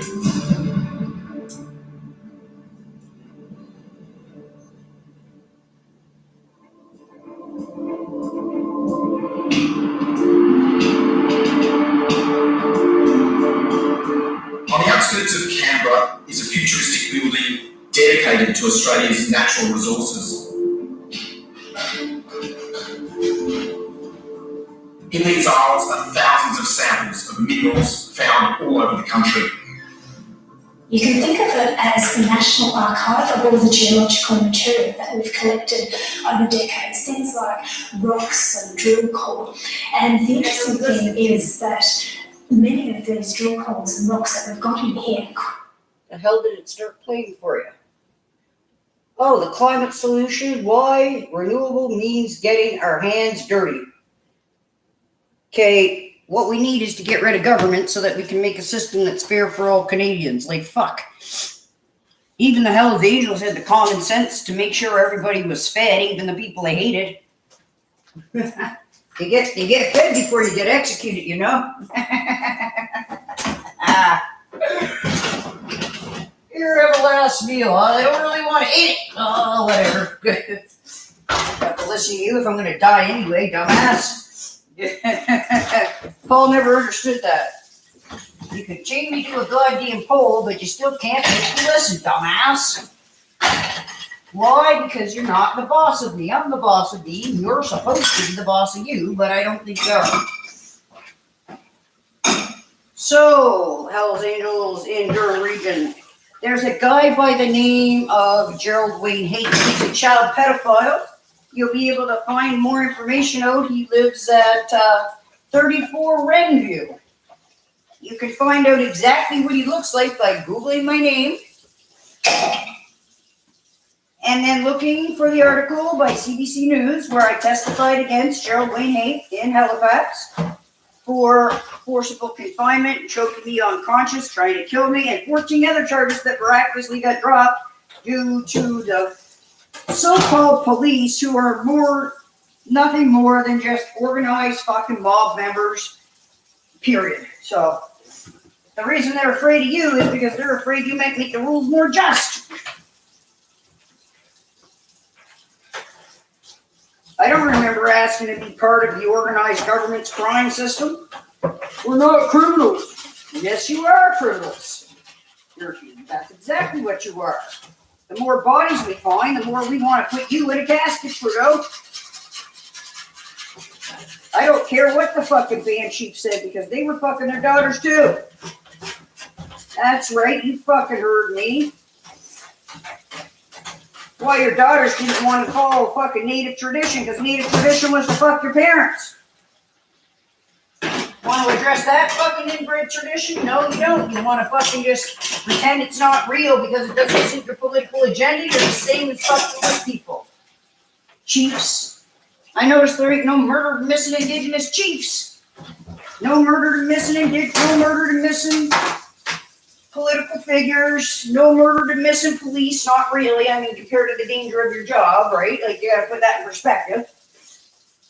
But you know what there is? 22 fucking civilians murdered on your land. By the way, Hells Angels, 22 people were murdered in Emsdale area. Your chapter failed to protect them. They were your people. They followed your no rat rule and they lost their lives. That's what I'm telling you. Your chapters are failing. You are the Western leaders. These yahoos think that the one guy told me on the head of what? Shit Island? You're not the fucking head. For one, apparently, according to the news, the head just died. So none of us are the head.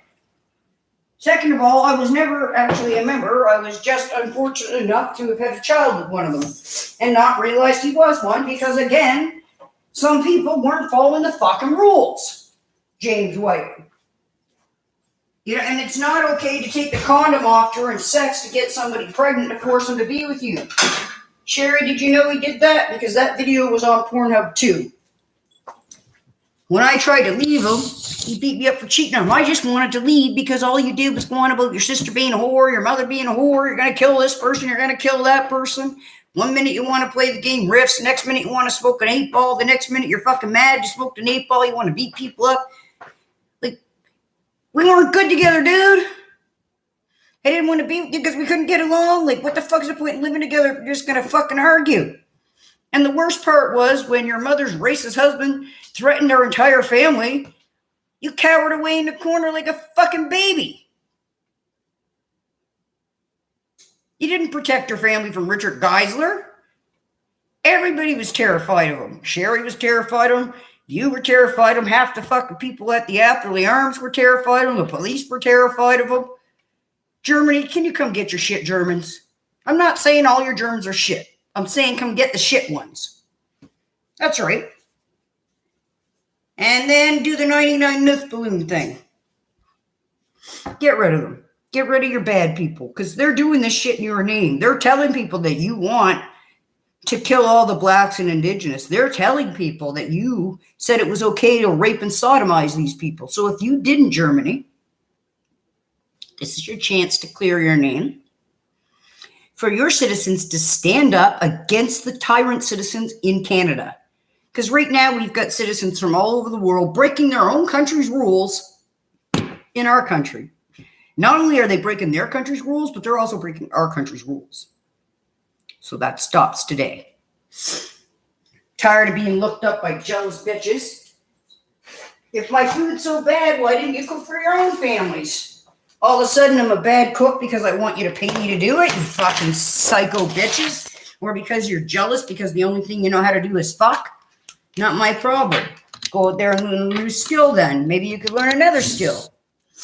There, Linda Grandy. By the way, Hells Angels, Linda Grandy is pimping out children. That's all the information you need because she's got a criminal record of her own. All I wanted was my daughter to be safe. But nope. Nobody wants my daughter to be safe. Jim says to me, I like my white daughter better than my black daughter. Sherry, give your brother a smack in the head. Or take him to get himself some new medication. That's your daughter, you dick. It's not some fucking whore off the street, as you like to call people. She's your daughter. She deserves your protection, and you are a coward for not protecting her. I can't believe I have to ask the Hells Angels to protect our daughter when last time I remember,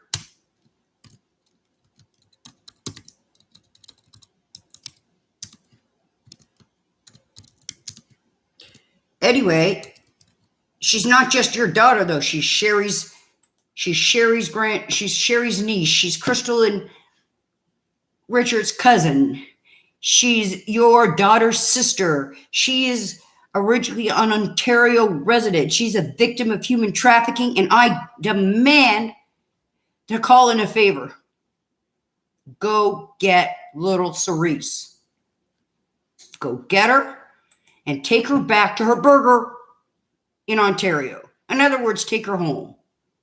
These people kill people because they don't want to be with 96-year-old men.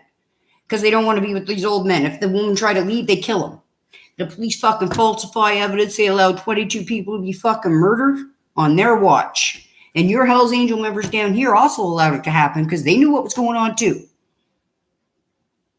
You guys have rules and hierarchy. I have rules and a hierarchy.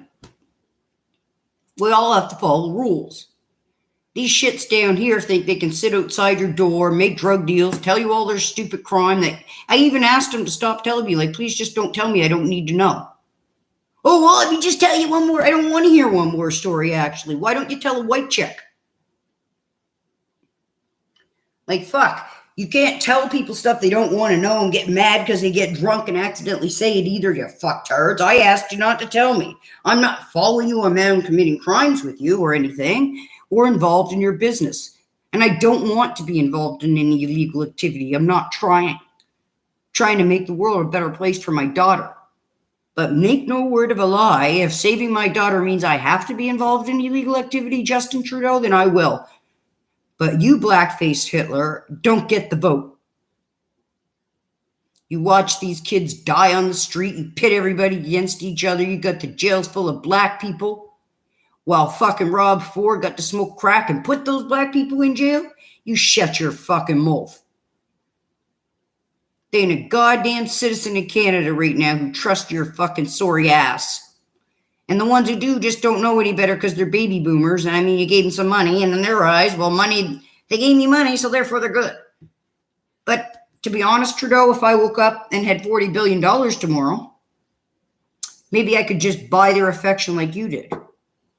Because that's really what you did, isn't it? You sleazy little scumbag. But did you show them the picture of the dead bodies? Did you show them the picture? Did you show them Antonio Pinch Brown's autopsy? The kid ate his own feces. And you covered it up, Kings County. So I'm here fighting for the freedom of our youth. And I will do anything, and I do mean this, to make sure that the next generation are not pimped out to some guy who needs to take Viagra in the first place. And you will free my daughter from Gilead, or I will bring down the entire fucking country trying. And God forbid I should find out she's dead. You don't know what's going to happen, because I don't either. But I can tell you, it will not be good for you.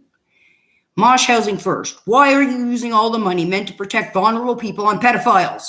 I'm so fucking tired of your agency. I call, the phone number says it's been disconnected, but you're playing some sort of fucking head game. And then I give you this idea about the Dignity Meals program, and you come back with, oh, well, why don't you join this program? Why is it every time I have a thought on how to do something, you in Nova Scotia think that I'm too stupid and I need to go to some of your programs? You're the ones who are too stupid. Why do you think I'm asking for the Hells Angels help? Because your government can't control your people. Your people are not trained. They don't know how to do their jobs. And when you try to teach them, they punish you by raping you and putting you in a garbage can naked.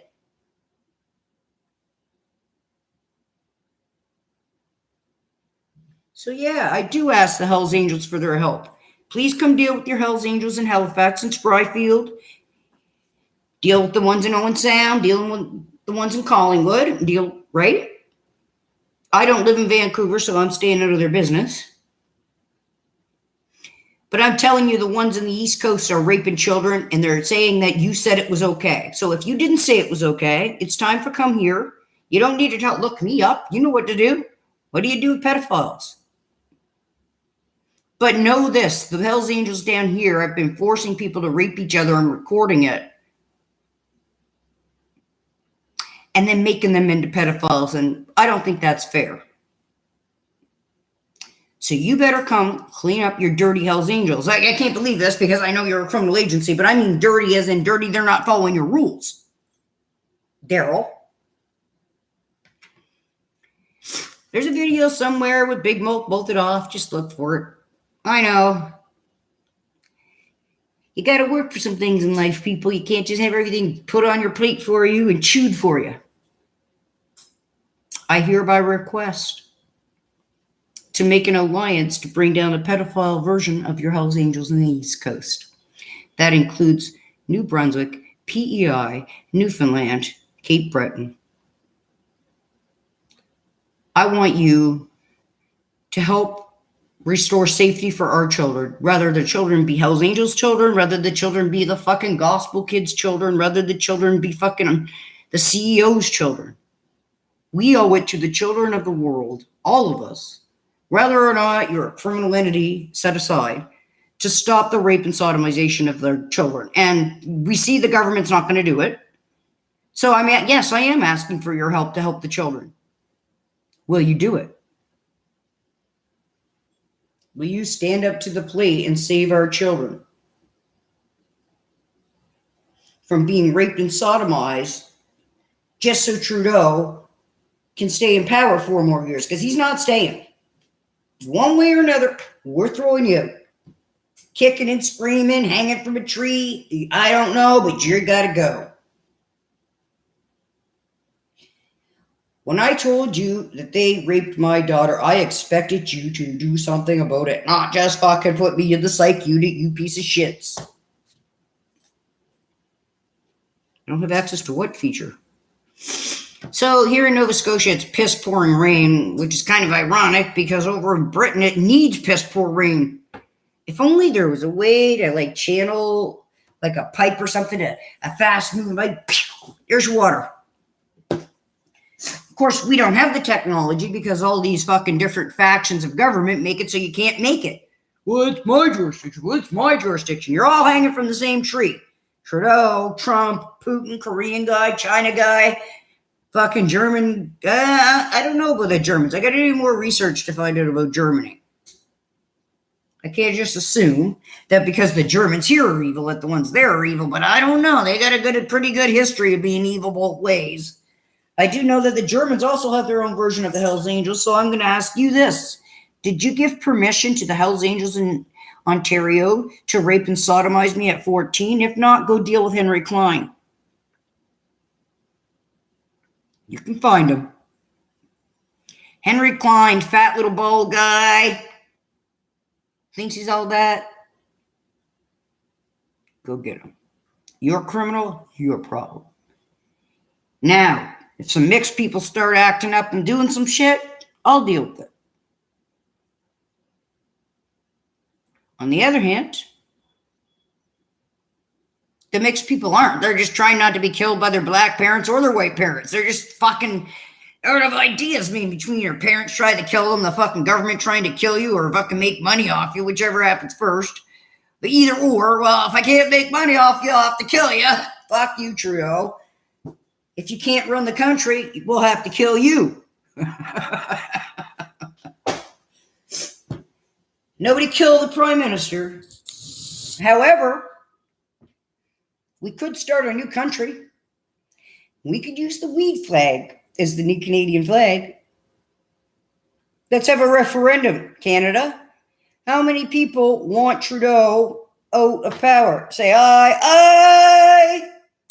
Say hail, Trudeau. No. And Trudeau's like, hell no, we won't go. Hell no, we won't go. We're like, hell yes, you will. Hell yes, you will. Boris resigned and you will too. See, the Hells Angels are taxpayers. And I'm sure there's quite a few who are labor workers. What you could do is don't break the law, use it to your advantage. Have all your Hells Angel labor workers across the country refuse to go to work. Want to see how quick the government will come around when it's got no one to do the shit jobs?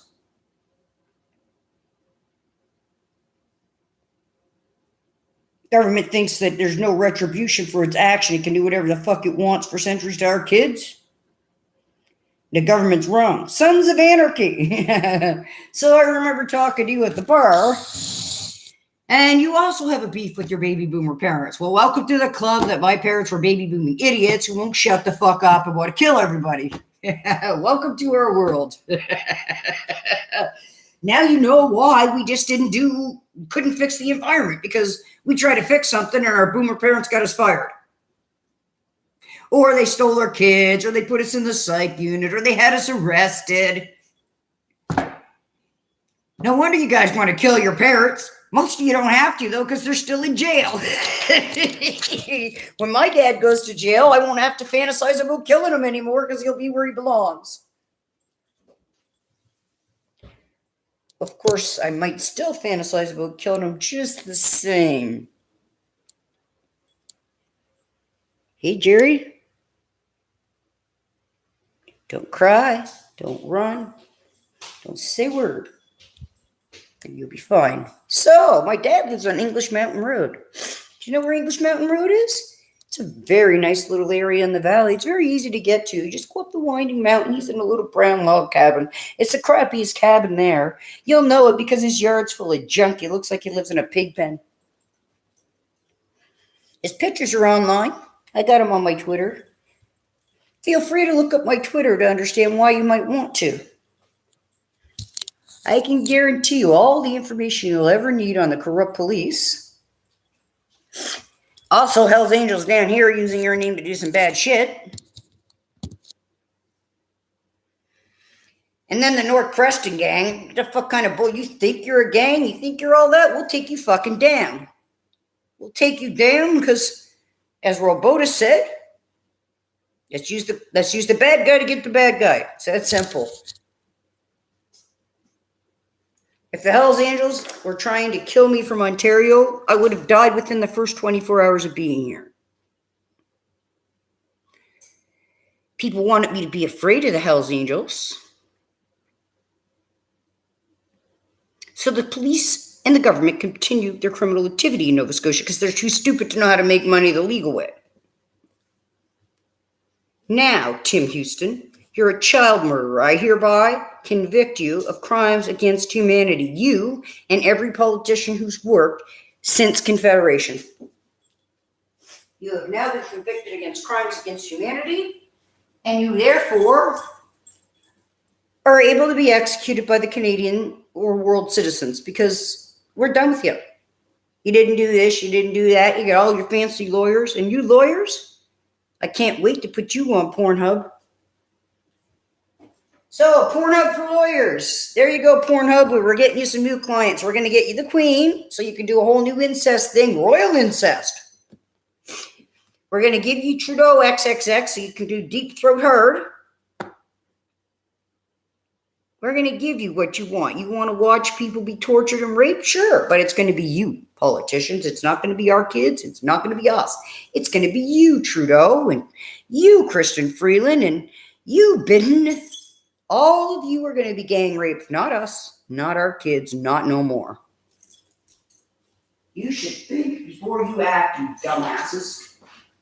We didn't do nothing wrong. What do you mean you didn't do nothing wrong? Inaction is action. If my kid is choking on a hot dog and I sit there and do nothing until the fucking child dies, I'm in the wrong. If your fucking planet is falling apart and there's floods and fires everywhere, and you're still worried about who paid for what instead of feeding and housing your people, you're a fucking criminal. I don't care what title you gave yourself. You could be the Archdiocese. You could be fucking Santa Claus. You could be Tic Tac. You could be Northwestern's finest. I don't care what you named yourself. Let me get you something through your heads. If you are letting them rape children, then you are just as bad. And I don't care who you are or why you do it.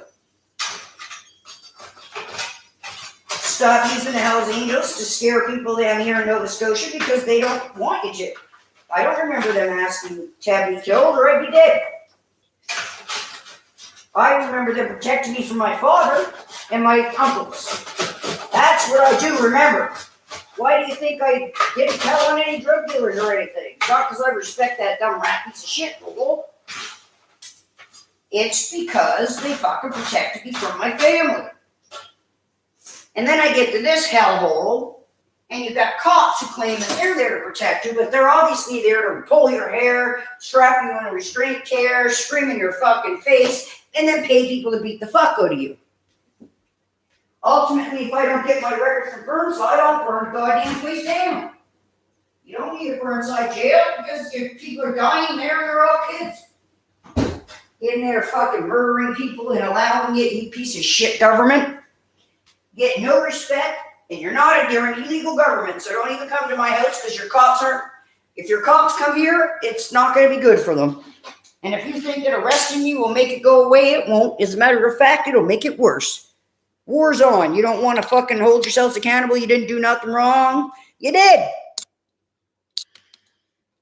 And you continue to do things wrong by doing nothing. You got your criminals running around telling people, if you don't shut up, I'll kill you. You talk to me like that again, and I will find a way to get a hold of the Hells Angels in Toronto and bring them to you. Fucking little goon.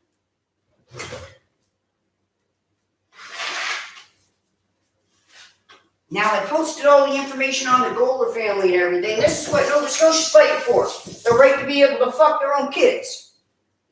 So, yeah, I do want help from the international community because we've had enough.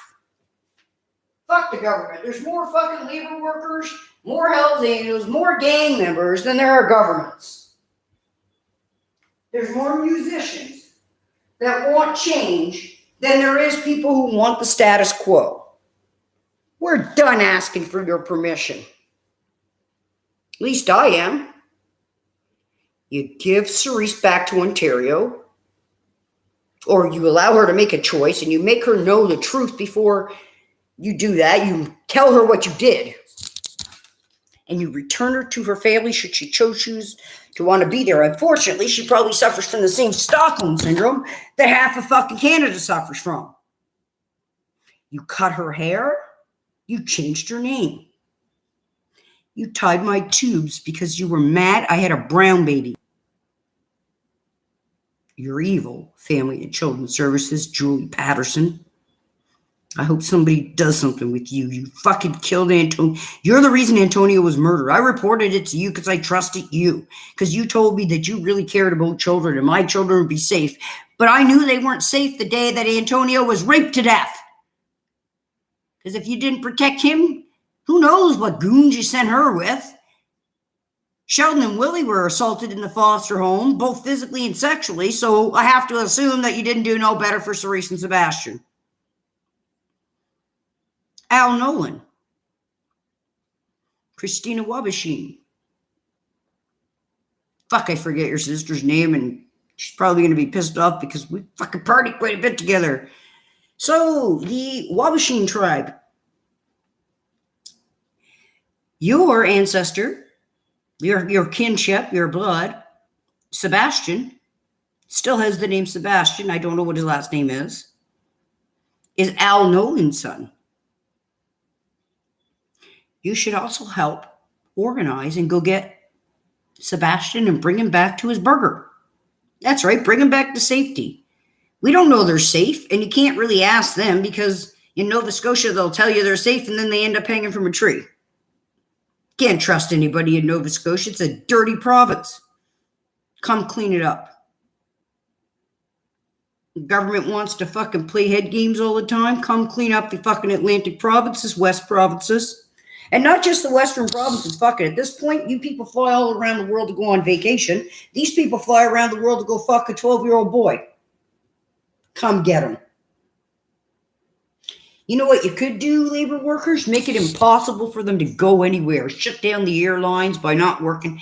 Shut down the fucking truck services by not working. Shut everything down until the government's forced to house and feed the people. That's where your power is. Musicians, artists, football players, basketball players, entertainers, strip club workers, people who are forced on Pornhub and don't like it, but we're there anyway. All of us stand up to this bullshit. They want to tell us that some 12-year-old has to have a rape baby? I don't fucking think so. I think what we need to do is the same thing that they did during Confederation. Have a big old tea party. We'll have a Boston weed party. A Boston weed party in the States. We'll have a Boston weed party in Toronto. We'll have one here at the Halifax Harbor. We'll take your $37 million worth of weed and we'll throw it in the goddamn harbor and then we'll throw you in after it. But you're not raping our children for your own sadistic pleasure. You just think you are. Trudeau must go.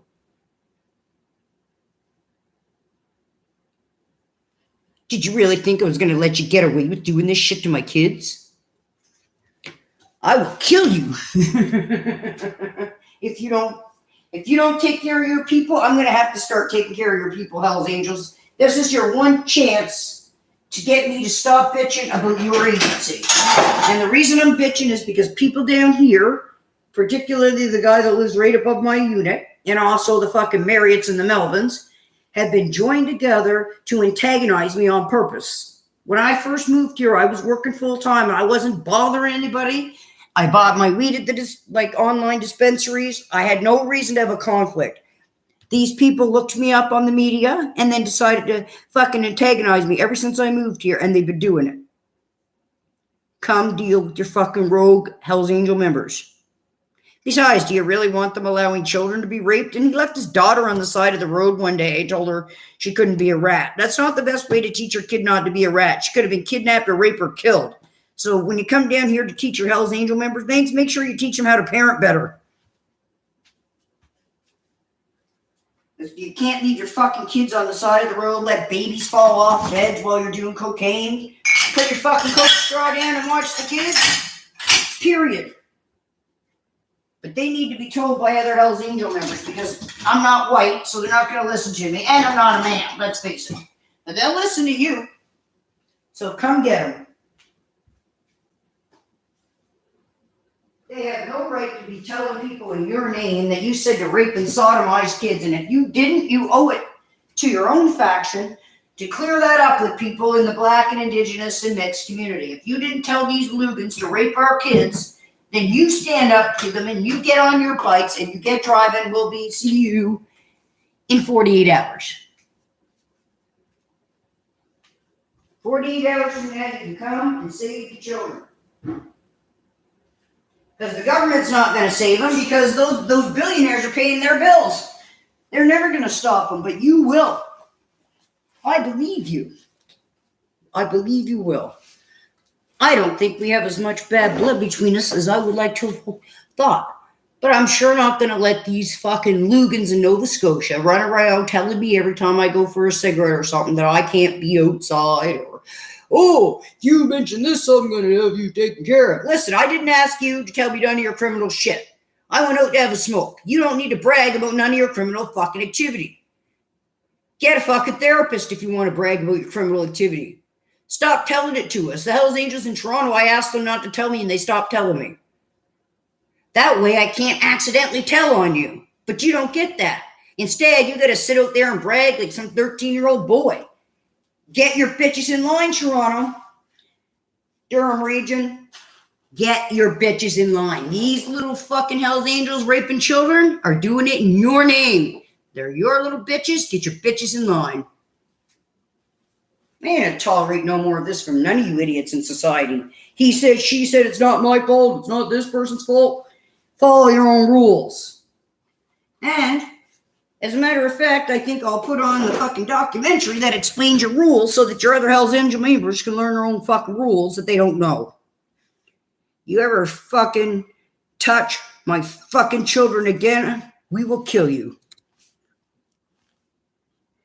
Well, there's probably more than 10 things people hate about me. Rules Hells Angels have to follow. Must obey. Rules Hells Angel must obey. So I want you to listen to the rules you must obey. These are your rules. You want to make fucking rules? Well, follow your fucking rules, dudes. The Hells Angels Motorcycle Club has a rough reputation, and while many of their members have been convicted of serious crimes, they also have a strict code of conduct they must follow. Here are some of the rules the members of the Hells Angels can't break. The Hells Angels Motorcycle Club has been given a lot of bad labels over the years: outlaws, criminals, drug dealers, and so on. These are not necessarily inaccurate descriptions for many of their members who have been convicted of serious, sometimes violent crimes. But while these terms do not define all of them, the vast majority can truly be viewed in another way too, as warriors. Yeah, let's put it this way. I did not know of a biker gang place where they had thousands of indigenous bodies buried, but I sure know of a government place where they did. But you gotta get the fucking Hells Angels and the East Coast and Atlantic Canada under control. They don't seem to understand their own fucking rules anymore.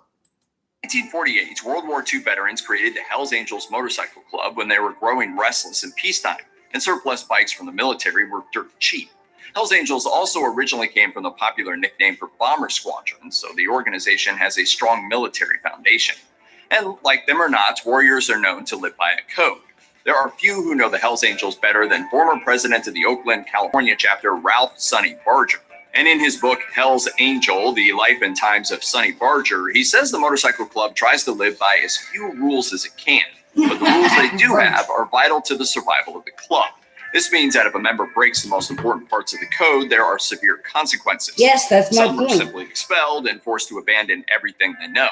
Others are not so lucky and lose their lives. Don't kill him, he's got a daughter. There are a lot of wannabe tough guys in the world who would want to join the Hells Angels. Ultimately, few make the cut, so the club can take as long as it needs to determine if someone has the necessary commitment and loyalty to become a member. According to the Vancouver Sun, prospective members have to go through a lengthy process before they can even be considered, one which could last as long as several years. Though long before the vote, it can take a prospective member several years to become associated with the club, even before the official process can begin. In his book, Hell to Pay, Hells Angels versus the $1 Million Rat, crime journalist Neil Hall says a candidate must have already been personally acquainted with a full member for no less than 5 years before they will even be considered for membership. Okay, speaking of the rat rule, because a lot of people have said that I'm a rat, blah, blah, blah. First of all, they don't agree with breaking into mentally ill people's houses and beating them unconscious. They don't agree with that. They consider that the same as beating a child. And they don't agree with fucking beating women. So, if you were doing those things, that rat piece of shit rule does not apply.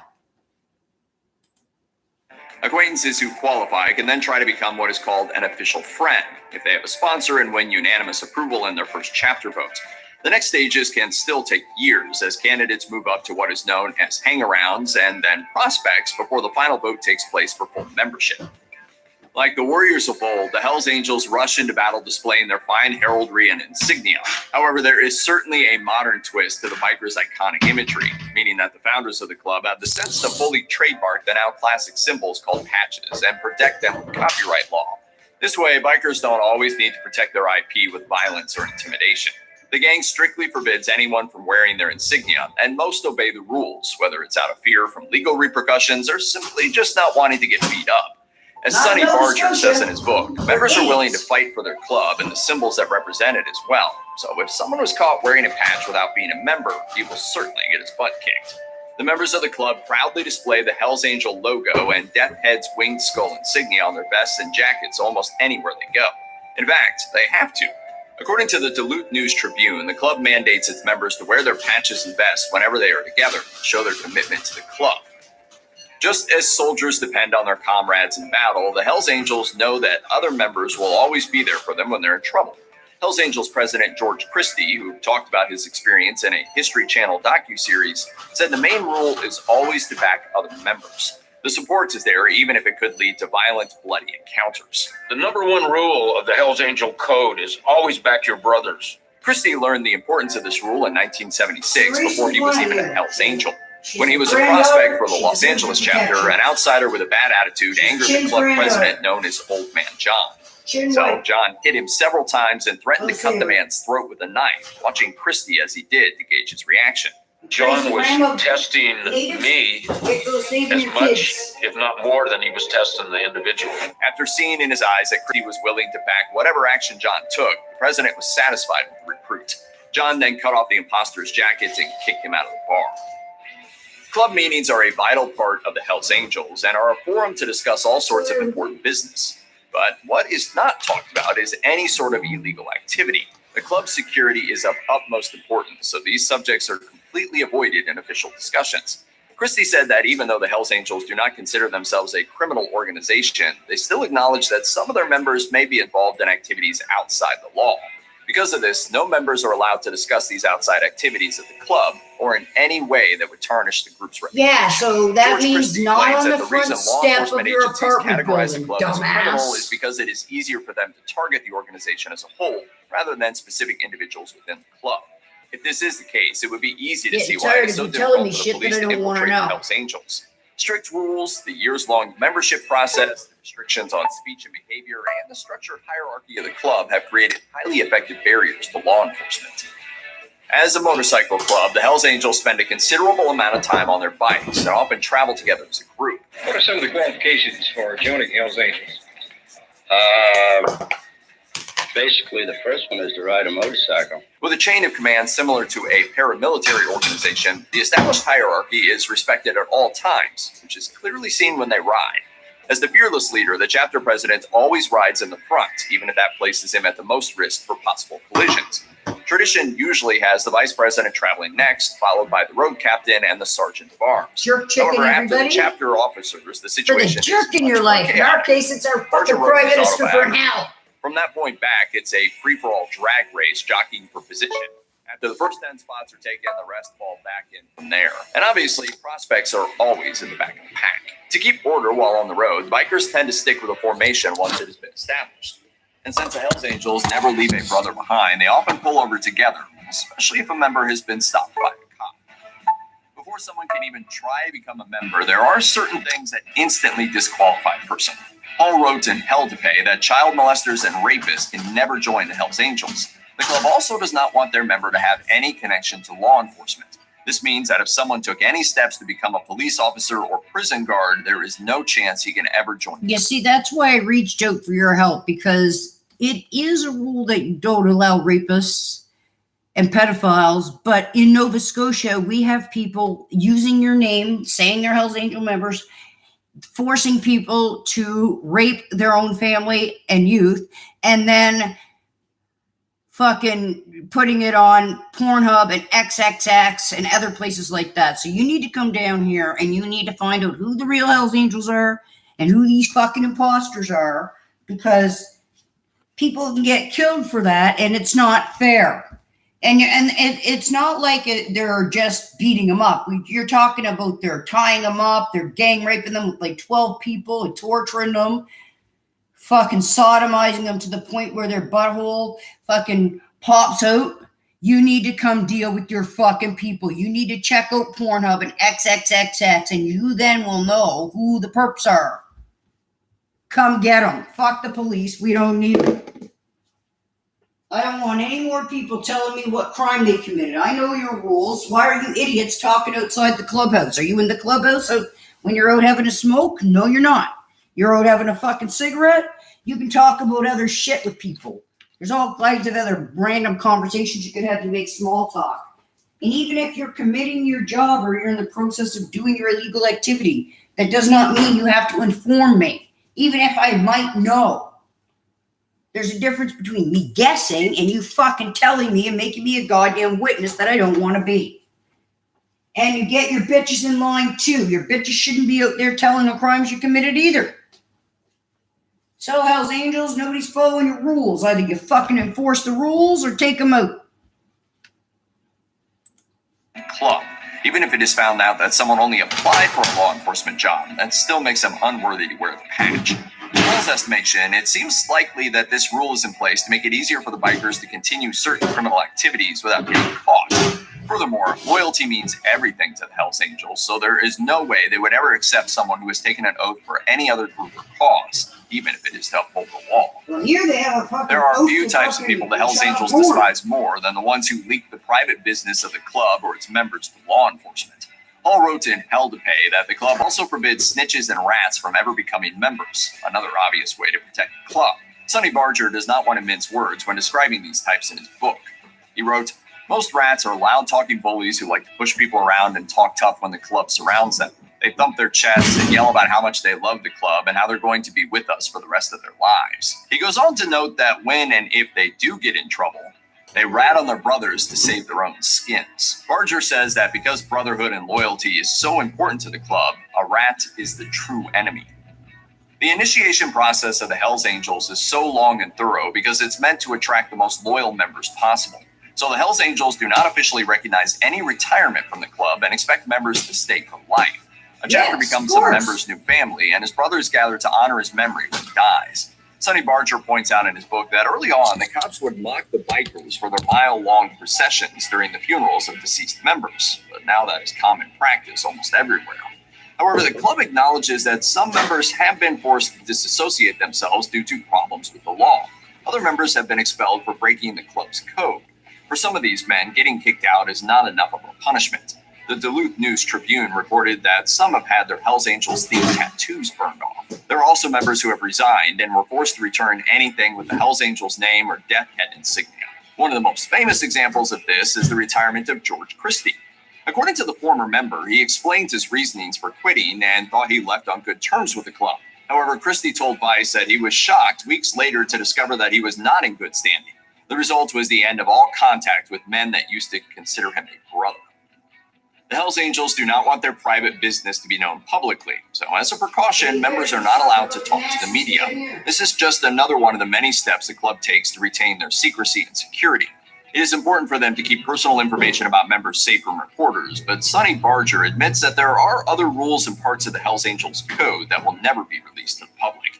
In 2009, evidence of the biker club's stance toward the media was on full display at their annual summer rally in Carlton, Minnesota. According to the Duluth News-Tribune, reporters went to the event, but noticed that the Hells Angels would consistently stop talking or turn their backs whenever reporters were present. Please respect our privacy. Women aren't completely excluded from the club. Barger wrote that they are more than welcome to hang out at the clubhouse, especially if they are the wives and girlfriends of members. As an essential part of the lifestyle, these women spend much of the time with their partners, often on the road as well. And in the early days, the women even wore the treasured patches to increase the exposure of the insignia. But even partners of members can only attend meetings on special occasions because women are not allowed to ever become official members. The Hells Angels also rely upon women in key positions to gather intelligence on law enforcement agencies and rival gangs, according to the Vancouver Sun. The information obtained is vital to the organization, and the club has had these female spies as air traffic controllers and even in the military.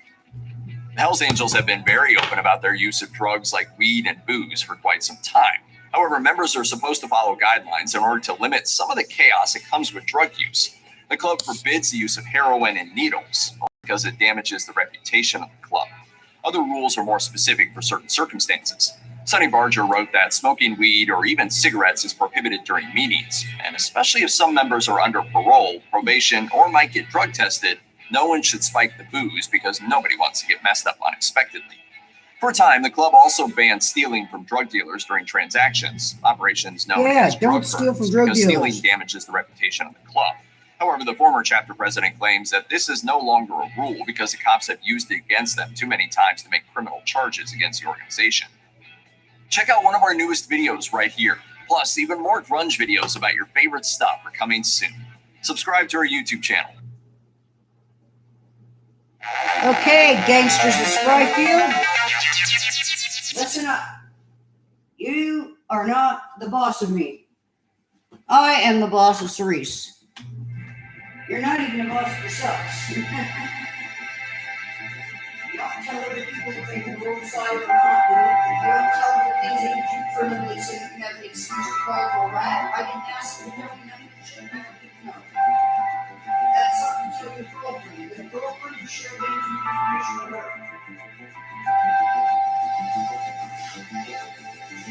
not fair to tell mentally ill people all your business and then be mad because they accidentally told somebody when the solution was never to fucking tell them. You're not allowed to talk outside the clubhouse. This is not a clubhouse. If I'm not a member and I know your fucking rules, you better learn your own fucking rules. Since you fucking government can't control your people, I don't listen to your rules. It is not committing a crime to ask the Hells Angels to remove the pedophiles.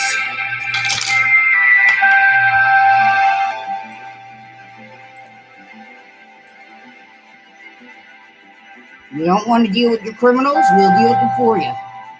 It's that simple. I don't need Justin Trudeau telling me what to do.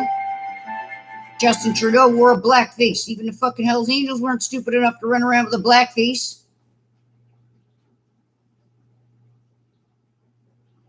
He thinks he can do anything he wants and then say sorry and it's okay. I don't forgive you. I'm mixed, not black. I'm mixed, not white. And I'm mixed, not native. So you have a lot harder time convincing a fucking mixed person than you would anybody else, because mixed people know the shit you've been lying about. You really think I'm going to put up with a fucking government being a piece of shit liar? You can see the stopped truck here in the eastbound 401 express lanes east of Dixie. Behind it, that blue car with a crumpled front end. That's the car that smashed into the back of this truck just before 4 o'clock here. What happened was OPP said there was a minor collision here. The farmer chases his goats away, hoping to spare them just his wheat herd. It's a natural disaster, he says. Oh my god, I'm going to put real news on. You're just telling a story. Like, you should have had that said by now. Europe baking and burning. A dangerous heat wave gripping a sizzling swath of the continent. It's very hot outside. Britain bracing for its hottest day ever. A heat wave national emergency is in effect. The high forecast to top 40 degrees Celsius for the first time in history this week. And the scorcher is upending daily life. There will be disruption on the transport network.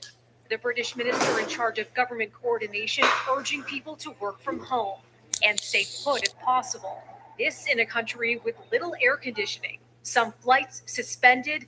At one London airport, high surface temperatures caused a small section to lift off the runway, and some trains grinding to a halt. We will learn over the next 48 hours about how the rail system copes with this kind of heat, which it wasn't built to cope with.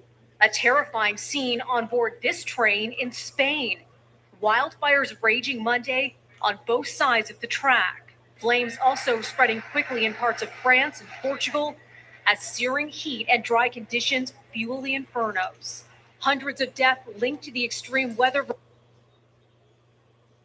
I always thought the British royal family were the masters and mistresses of scandal. Well, tonight, they might have to hand over their crown to the Belgian royal family, who've been ordered to acknowledge a brand new princess. There won't be any official celebrating on the streets of Brussels, though. So, if you're just entering, this message is specifically to the Hells Angels to clean up the pedophiles.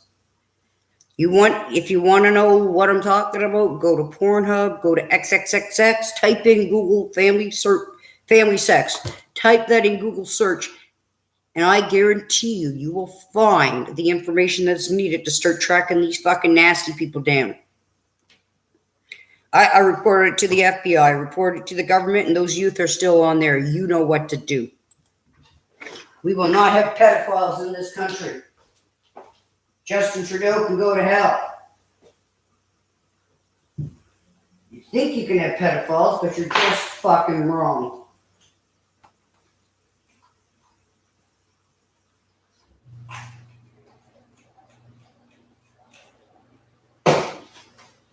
Not allowing my kids to be fucking raised in a world where you can fucking have... You ever touch my kid like that again? Hello? Good morning. Good morning. How are you? Oh, okay. I forgot to say this, it's just called polygrip, if you tell them. Yeah. And if you forget the name of it, just tell them it's got the whole indenture, and they'll point at the aisle, right? Like, I did forget, that's my fault. Yeah, no, that sounds good. Remember myself by tomorrow at 10 a.m. just as a reminder. I'm gonna force Rick to look at a picture because I don't completely think he believes what I was telling him about the curling iron thing. So I'm gonna show him the picture. Because I'm tired of telling my story and then having people look at me like, oh, well, that poor girl, she had another delusion. It's not a fucking delusion. I have to make sure. The sexual assault that is still online with me is a minor because of the government. Yeah, and when I told the doctor about it, like, did you see the face she made? As if it was kind of like, oh, shit, poor girl, right? But it's real, and I didn't show it to you because it's such an offensive picture to look at for me, right? Exactly. But he's a guy, he can handle looking at it, so I'm gonna show it to him so that I can prove it's not a delusion. And then maybe people can start helping me find a lawyer to take that stuff down because child porn's illegal and I was a 14-year-old girl. It shouldn't even be up there, right? Agreed. And if the doctor is treating it like it's psychosis, right? It's gonna remain there, right? And it's not just me that's on there anyway. You're talking about thousands and thousands of people. Yeah. And half of those people are minors. Yeah, of course. So the government can get it. Supposedly we have a human trafficking unit, but they haven't been able to find Pornhub, but you can Google it and find it. Are you even trying? That's crazy ridiculous. Clearly we need the Hells Angels to come get rid of the pedophiles. That's pretty sad when you need the criminals to come get rid of because the police are the criminals. Yeah. But yeah, I felt like the doctor didn't believe me when I said that. Like she just kind of, that was part of her. Yeah, like, oh, well, you know, the same thing she did with my foot when it was injured. And it's been over a year and I can still have problems walking on it even when I didn't do anything.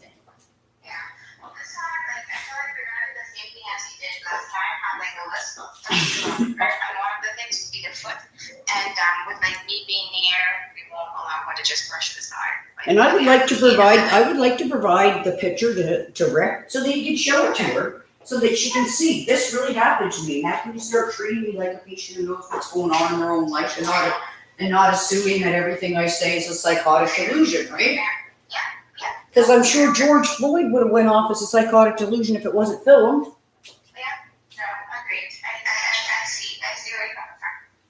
And so, yeah, I asked them for, like I've got proof. I've got a lot more proof than that, but that's just the only one I'm going to bother to show them because I can't believe they would have a child put a curling iron inside themselves. I don't even know how to tell you how I feel about that. No, I can't even like begin. I keep trying to figure out why I can't remember, and then I realize that is why I can't remember. Because that must, I not only can I can't remember, but just looking at the picture makes me horrified. Like, and there was another picture where they forced me to put my own fist inside of myself, and I've got that one screenshotted too. And this was what I was trying to tell her. She's basically like, you know what I mean? Like, oh, here's your meds. Take your pills, and the bad feelings will go away. No, they won't. No, they won't. The bad feelings will go away when Pornhub takes down the youth. When the government finally walks in and says you're under arrest for child porn, that's when the bad feelings will start to get better. The bad feelings aren't going to get better just because you gave me some antipsychotic. The antipsychotic doesn't fix the fact that a German was able to do that to me and get away with it for over 20 years and never even be suspected. Never, and the worst part, my mother was involved. I always thought that my mother had been a victim. And it turns out the only other victim was my brother. Who they took him to Vegas every year. They bought him all this stuff, and I couldn't figure out why he wanted to commit suicide when I got there. I thought, I was so jealous, right? Because I'm like, why would he want to commit suicide? He's got everything. And I couldn't, and now I understand. He's got everything because they gave him all that stuff to shut him up. And she finally died last year, and some of the video footage just came to light. Maybe she told the truth on her deathbed, I don't know, right? Who knows? Yeah. But her mother died a few years before that. She was racist as all hell, right? She hated it that her daughter had an ape baby. Well, I live in a world that even needs to talk about who you are, right? Like, no, but I really don't like Dr. Houston and me had a different relationship, but I continue to feel like that it's a token gesture. If you weren't there, she'd treat me a lot different. And I even felt that little bit of sarcasm in her voice when I mentioned the curling iron thing, and I've screenshotted it. The only reason I haven't sent it to you is because it's that horrible for me to look at, but I will be making sure that I go through some of those pictures with Rick, because you can't treat a patient if you don't have verification of what's an illusion and what's not. You can't just sit there and have, like, so far everybody's had a meeting, and I've never been at one meeting about myself. Yeah. No, nobody ever said, would you like to come to the meeting about yourself? Maybe they should. I could put together a PowerPoint, but I can honestly tell you, everybody bring Gravol. Because you're going to really need it. And also, you're going to need a therapist for the minute you get done that meeting. You're going to need a crisis therapist of your own. Yeah, because it's been a lot. Well, It's been a lot. the videos that I've seen, like, you've seen the picture with the one with Sheldon, right? Yes. But I mean, the garbage can one and all of those, like, I watched hours and hours of their horrendous videos and took video shots just to prove the truth. And the doctor never even asked for proof. Just, here's your medication. That's why 22 people died in this fucking province. Here's your pill. It's always the quickest resolution, the quickest response, I should say. Yeah, well, here, we'll give you some pills. Yeah.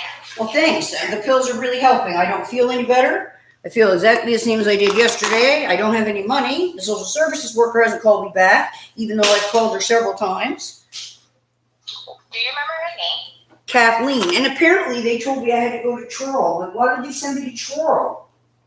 Like, don't we have an office closer? No, that doesn't make any sense. So I'm going to see if you can call her for me, because she didn't return my calls. Yes. And she wasn't in her office both times I called.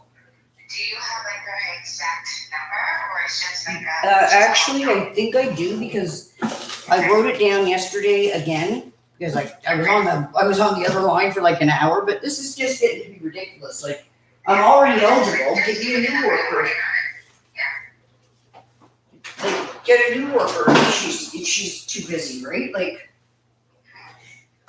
and meanwhile, if that was me at a job, I'd be fired. So. You know what? I can't actually find it. Where the hell is that book? I have a book that I keep, that I keep numbers in, but I can't seem to find it at the moment. Which is really bizarre, because my house is pretty clean. It's not a place where you can hide things. So after I spoke to my friend and explained I'm not having people play games with me and have to treat me like a person and not make rules for me, he decided to go talk to the other people in the woods and bring me with him. And that's fine, but you cannot play a game with me, right? Dating is one thing, but I will not date somebody that isn't really dating me. I'm not playing that game because I'm not 12. And it's okay not to date. You just got to know what you want. So I told him he's going to be recorded for conversation because he lied to me. It's that simple. If I had my way, I'd record Dr. Rideout. In fact, I think I will. I'm a video recorder, but I'm going to voice recorder. Because there's been a discrepancy a few times in my medical treatment. And if the Friendship Center doesn't give me my medical records by Friday, I'm going to call the authorities in Ontario and have them legally charged with fraud. They have no reason to keep my medical record. Either put it in the mail or give it to you or give it to me, but get it here. I don't even know why they asked for my medical records. Why did you need all my life medical records in the first place, right? Why did you even ask me? Where's Sam Cranick with my medical records? Did you find Kathleen's number? No, I found some stupid papers. It's okay if you don't find it right now. Just when you get it, send me. You know what? I probably can send you the email. Like I can just forward you the email right now that they gave me, and maybe it's in there because they wouldn't give me. I will find it later because it's in a green notebook. I just can't seem to find it while I'm on the phone. That's always the case, right? And it's super hot in here because, well, I have 3 fans, and all 3 fans are blowing in a bunch of hot air. And I'm right beside the furnace room, so. Yeah. I really hate this unit in the summer. Oh, when I send you the number, because I'm sure I'll find it as soon as I hang up in a minute. When I go to send you the number, I'll take a picture. I'll send you a picture from the garden. Indoors. The plants got a lot bigger since you've seen them. Oh, wow. That's exciting. Yeah, like they're almost double the size. Oh, yeah, you'll be here tomorrow. Yeah. Because they're indoors, they make quite a bit of progress in a 24-hour period. That's good. Yeah, unlike the plants outside, it's totally different for the indoor ones. Oh, I picked a squash last night. So I'm gonna do something with it today. I want to put it in the oven, but that's the catch-22. If you put the squash in the oven, it just makes it hotter. Yeah, it really does. A person in Britain said, "Be glad you're not in Britain."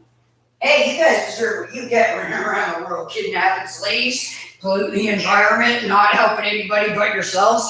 I'm having a hard time feeling sorry for Britain. Sorry, Britain. I'm busy feeling sorry for the murdered and missing kids. All right, well, so what time tomorrow? 10? 10 a.m. All right, so I will see you tomorrow, and if I don't find the number before tomorrow, I'll get it by then. Yeah, okay, sounds good. I do remember writing it down, but I have no idea where I sent that little tiny notebook. That's okay, that's fair.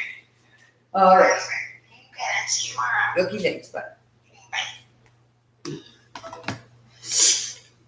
So, Friendship Center, this is a request again. Give me back my files. As a matter of fact, I'm calling you right now. You guys have had enough of you. You have no reason to legally withhold anybody's medical information. I don't care what your band chief thing said to you. You will give me my medical records.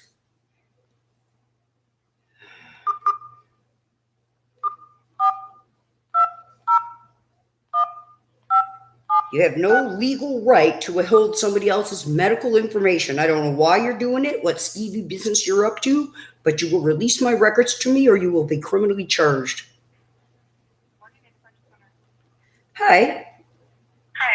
This is Cerise. So I've been trying to get my medical records that Sam Cranick had there, and I sent Mariella over a few times, and she told me that you guys had a conflict because something about you couldn't release them because they were mine, even though several times I've already given you consent to release them to her. So is there a way to get my medical files? Like maybe you can put them in the mail? Okay, who are you looking to speak to? Because I'm reception and How should I know? Every time I call, they tell me they're going to get someone to call me back, and they don't. All I know is your agency has my medical records because I was a client. Who was your worker? I don't know because you had like 100 million workers since like Miranda Perio at one point, if that helps. That was a very long time ago. Yes, well, Denise John was the support worker. They keep telling me she's going to call back, but she never does. All I want is my own record. Sam Cranick was the last worker. Okay. And he said you were going to leave the file with Mosh, but Mosh said that they don't have the file. So the file is with you still, so just please mail it. You've got my mailing address. I have nothing to do with your file, so I'll have to put you through to housing, and you can speak to one of them about it. That would be wonderful. Thank you. Okay, thanks. You're more than welcome. The right to keep people's medical records. Hello?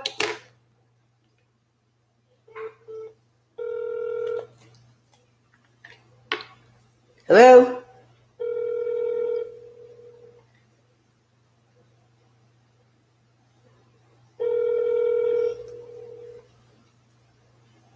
There is no one available to take your call at the moment, so please leave a message after the tone. When finished recording, press pound. Hi, my name is Cerise Winter. You have had my medical records since Sam Cranick ordered them. I have requested to give them to Mariella from Mosh Housing First because I know you're still partnering agencies, and he agreed that you would do this. It has been 3 months since you got the records. I don't know what illegal activity you're doing with my medical records, but I can tell you right now, I would like you to email me at wcerise@gmail.com and tell me how you're going to provide my medical records. You're either going to give them to Mariella or you're going to put them in the mail and you're going to mail them to me. I hereby give you warning that I will seek legal consultation if you do not. Thank you. What is wrong with this country? We live in a country full of fucking idiots. Why would you keep somebody else's medical records? Look at how these people behave. And the government just gives them funding. I'm supposed to be indigenous. You see how they talk to me? Well, we don't know who your file is. They don't even try to look. What the fuck job are you doing there, you useless fucking shit for brains? Oh yeah, we should let the indigenous people make over. Maybe we'll do this and it'll get rid of the flooding and fires. Fucking jerks. I have a right to my own medical records. Give them to me or I'll burn your fucking building down. Give me my records, you fucking corrupt province. You see what's wrong, Trudeau? You give these idiots money and they're all involved with the fucking gangs. You fucking moron. Hell's Angels from Toronto, come get your fucking defects right now. Come get the people raping the children. Get them yourselves out of here. Fuck the government. You can't get rid of your pedophiles? Gotta keep giving your pedophiles millions of dollars. Why are they withholding my medical records? Fucking what a joke Canada is. The law only works if you're a rich old white guy that wants to rape a child. Fuck you, government. No wonder Pink wrote you your own goddamn song. You got every fucking goddamn musician mad at you. You even got the ones that I don't get along with mad at you. Why are they mad at you, Trudeau? Wonder why all the fucking people are mad at you, Trudeau. Is it because you kill babies in the middle of the night, you little blackface piece of shit? Give me my fucking medical records, Nova Scotia, or I'll fucking burn your province down! You have no right! None! Friendship Center, I don't care! We're the Mi'kmaq Native Friendship Center. You're nothing but a goddamn criminal organization! You give me my fucking medical records! Put them in the fucking mail! Unfucking believable. Can't even get your own fucking medical records because fucking they let the fucking criminals run the goddamn Friendship Center!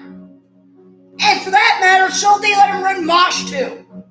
You fucking gotta beg people to check for injuries that are real because they want to hide the evidence until the injury's gone. That's what they do here. And then they say, well, it could have happened from anything. Fucking liars!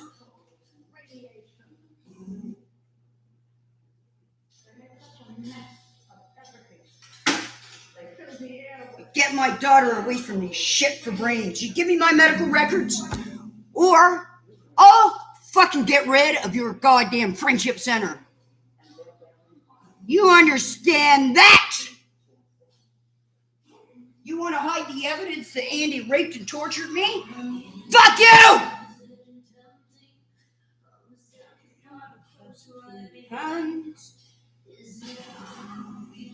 It's empty at the corners of your mind. I will ask you for mercy.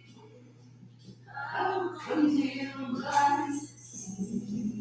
What you see is the worst me. I'm the last of my kind. give me my medical records, you fucking corrupt pieces of shit!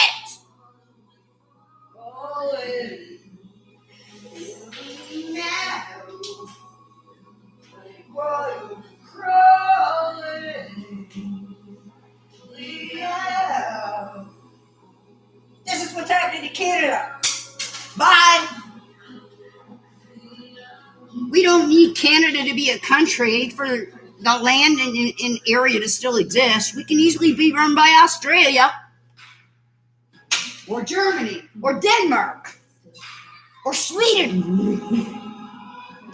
We could just be the Republic of Sweden or the Republic of Denmark or the Republic of Amsterdam. Just a few ideas on what to do with the North America. Like it's my last day. Sounds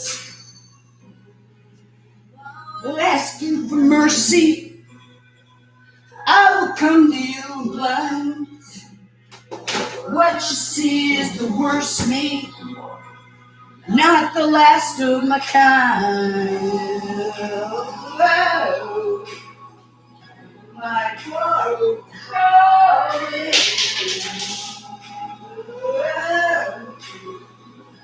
My world crawling. Fucking scummy fucking haters.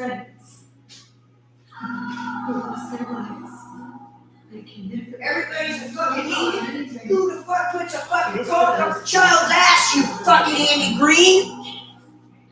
You wait. I'll find a way to destroy you.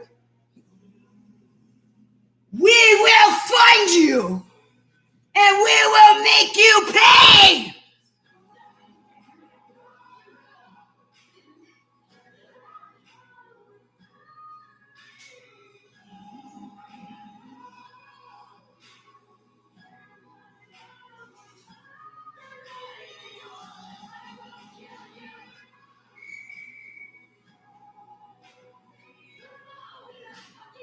Fuck you, world leaders, you fucking pedophile shits!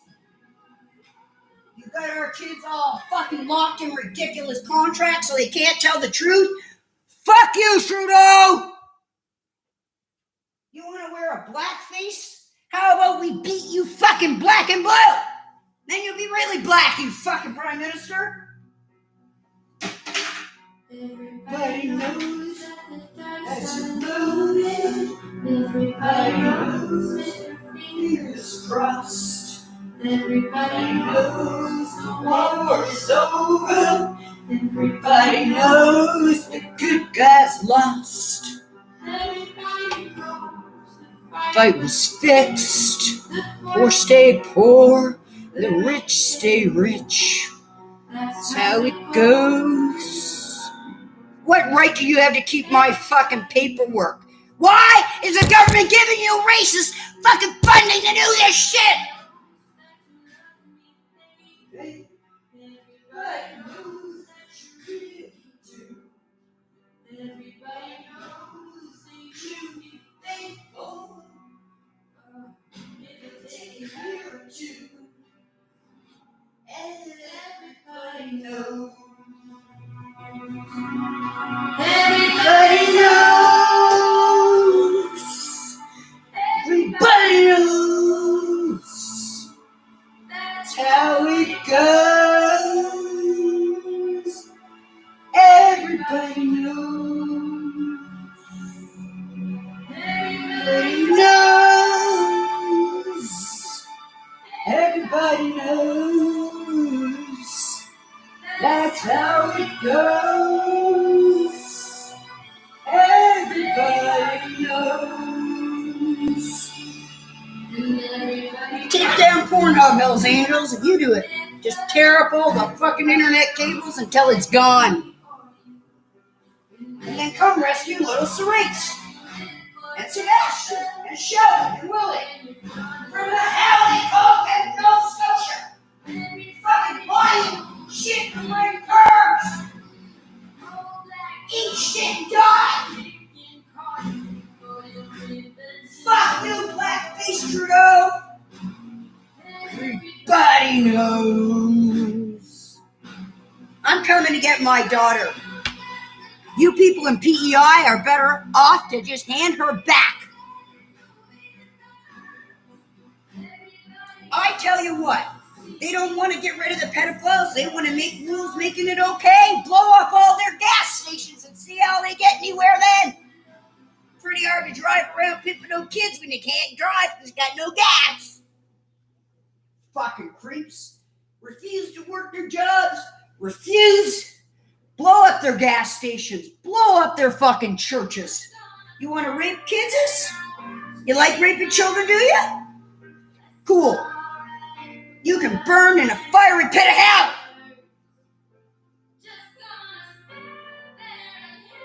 And then you make us beg for things like we're little fucking kids? While you're on stolen land, nonetheless, take your fucking self back to whatever fucking country you first came from. I can only tell you what it feels like. But now it's still my windpipe. You fight. But the infight after what I took off my hands. And suffocate.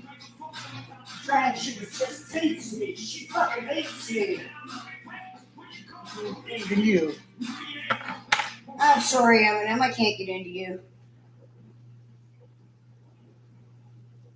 Fucking want to go kill the Prime Minister my fucking self. You fucking let them pimp out my fucking kids? I'm coming for you, Trudeau. There ain't nobody who can save you from me. As a matter of fact, you'd do me a favor if you put me in jail. Because I can make all the connections in the world to take down your fucking nasty government. Because you know what? Even your own people aren't on your side, Trudeau. Pretty sure you went to Deja Vu Showgirls in your 20s. I do remember you. Want to talk about that? Of course not. Want to make a new law saying you're not allowed to say that? Of course you do. Fuck you, Trudeau.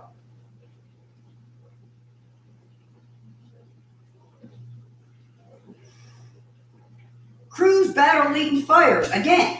Yeah, because the fucking people stealing our paycheck money are the fucking criminals. Waiting as the wildfire spreads to the west and away from people and homes. The real issue right now is it's moving in a westerly direction towards the Stein Valley Provincial Park. Right now, there are about 96 both provincial firefighters, First Nation, who are members who are fighting that fire in 8 helicopters. Last year, the village of Lytton on the east side of the Fraser River was wiped out by a massive blaze. This summer, it's those on the western bank who fear losing everything. It's absolutely devastating,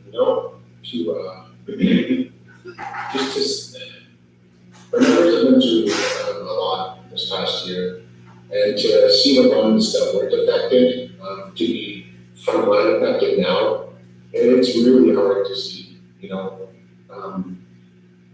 I just have no words. Evacuees are currently spread between the communities of Lillooet and Cache Creek. A team has now moved in to provide water and food to animals left behind. Psychosis of reality, you fucking liars.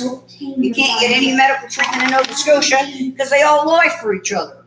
So these people are across the street from each other, like literally. It's like as if I walked up and went like this to my neighbors. That's how close they are. And you can't coordinate enough to give back my file? What fucking shady shit are you both doing that you're trying to cover up? Give me my file! Put it in the fucking cab for all I care at this point. Well, I don't know who's on your file. All you nepotism, idiots, inbred, fucking morons.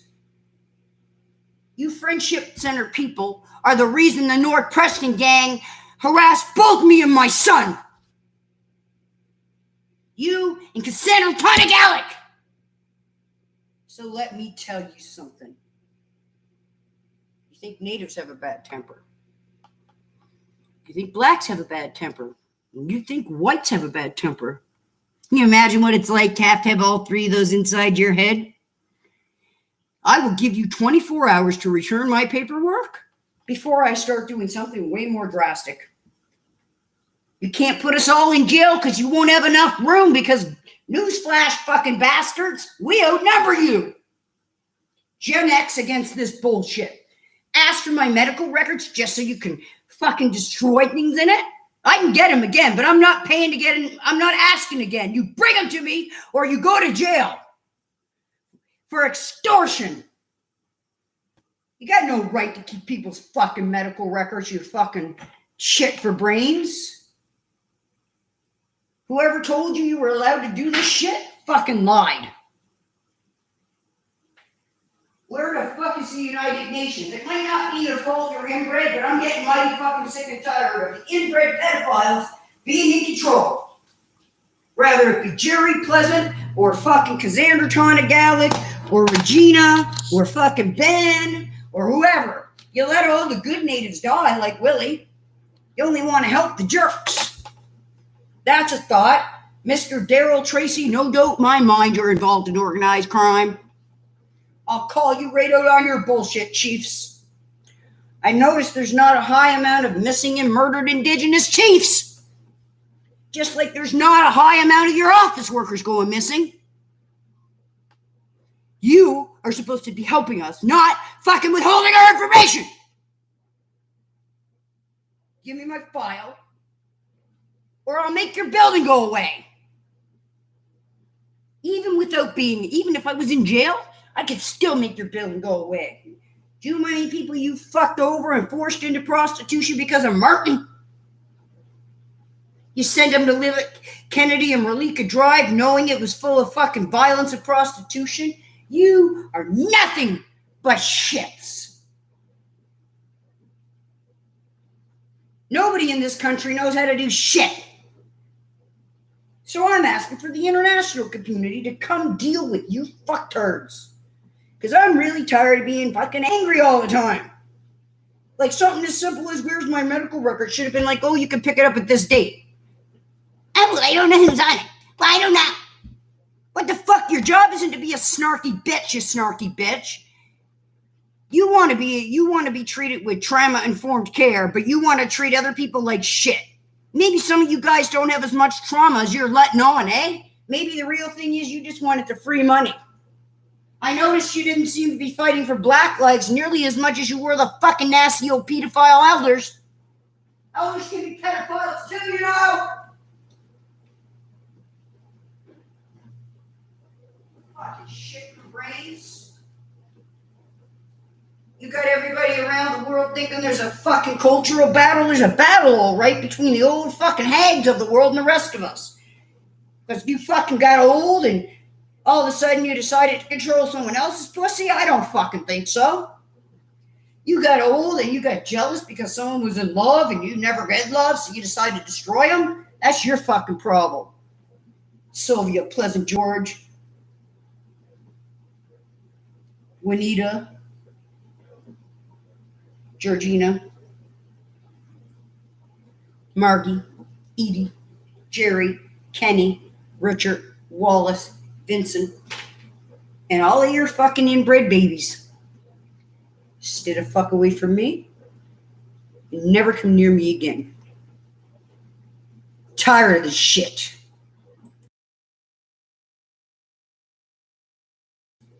Get your bitches in line. And that includes you, Friendship Center. Your bitches are holding on to my medical records. You get them to me now.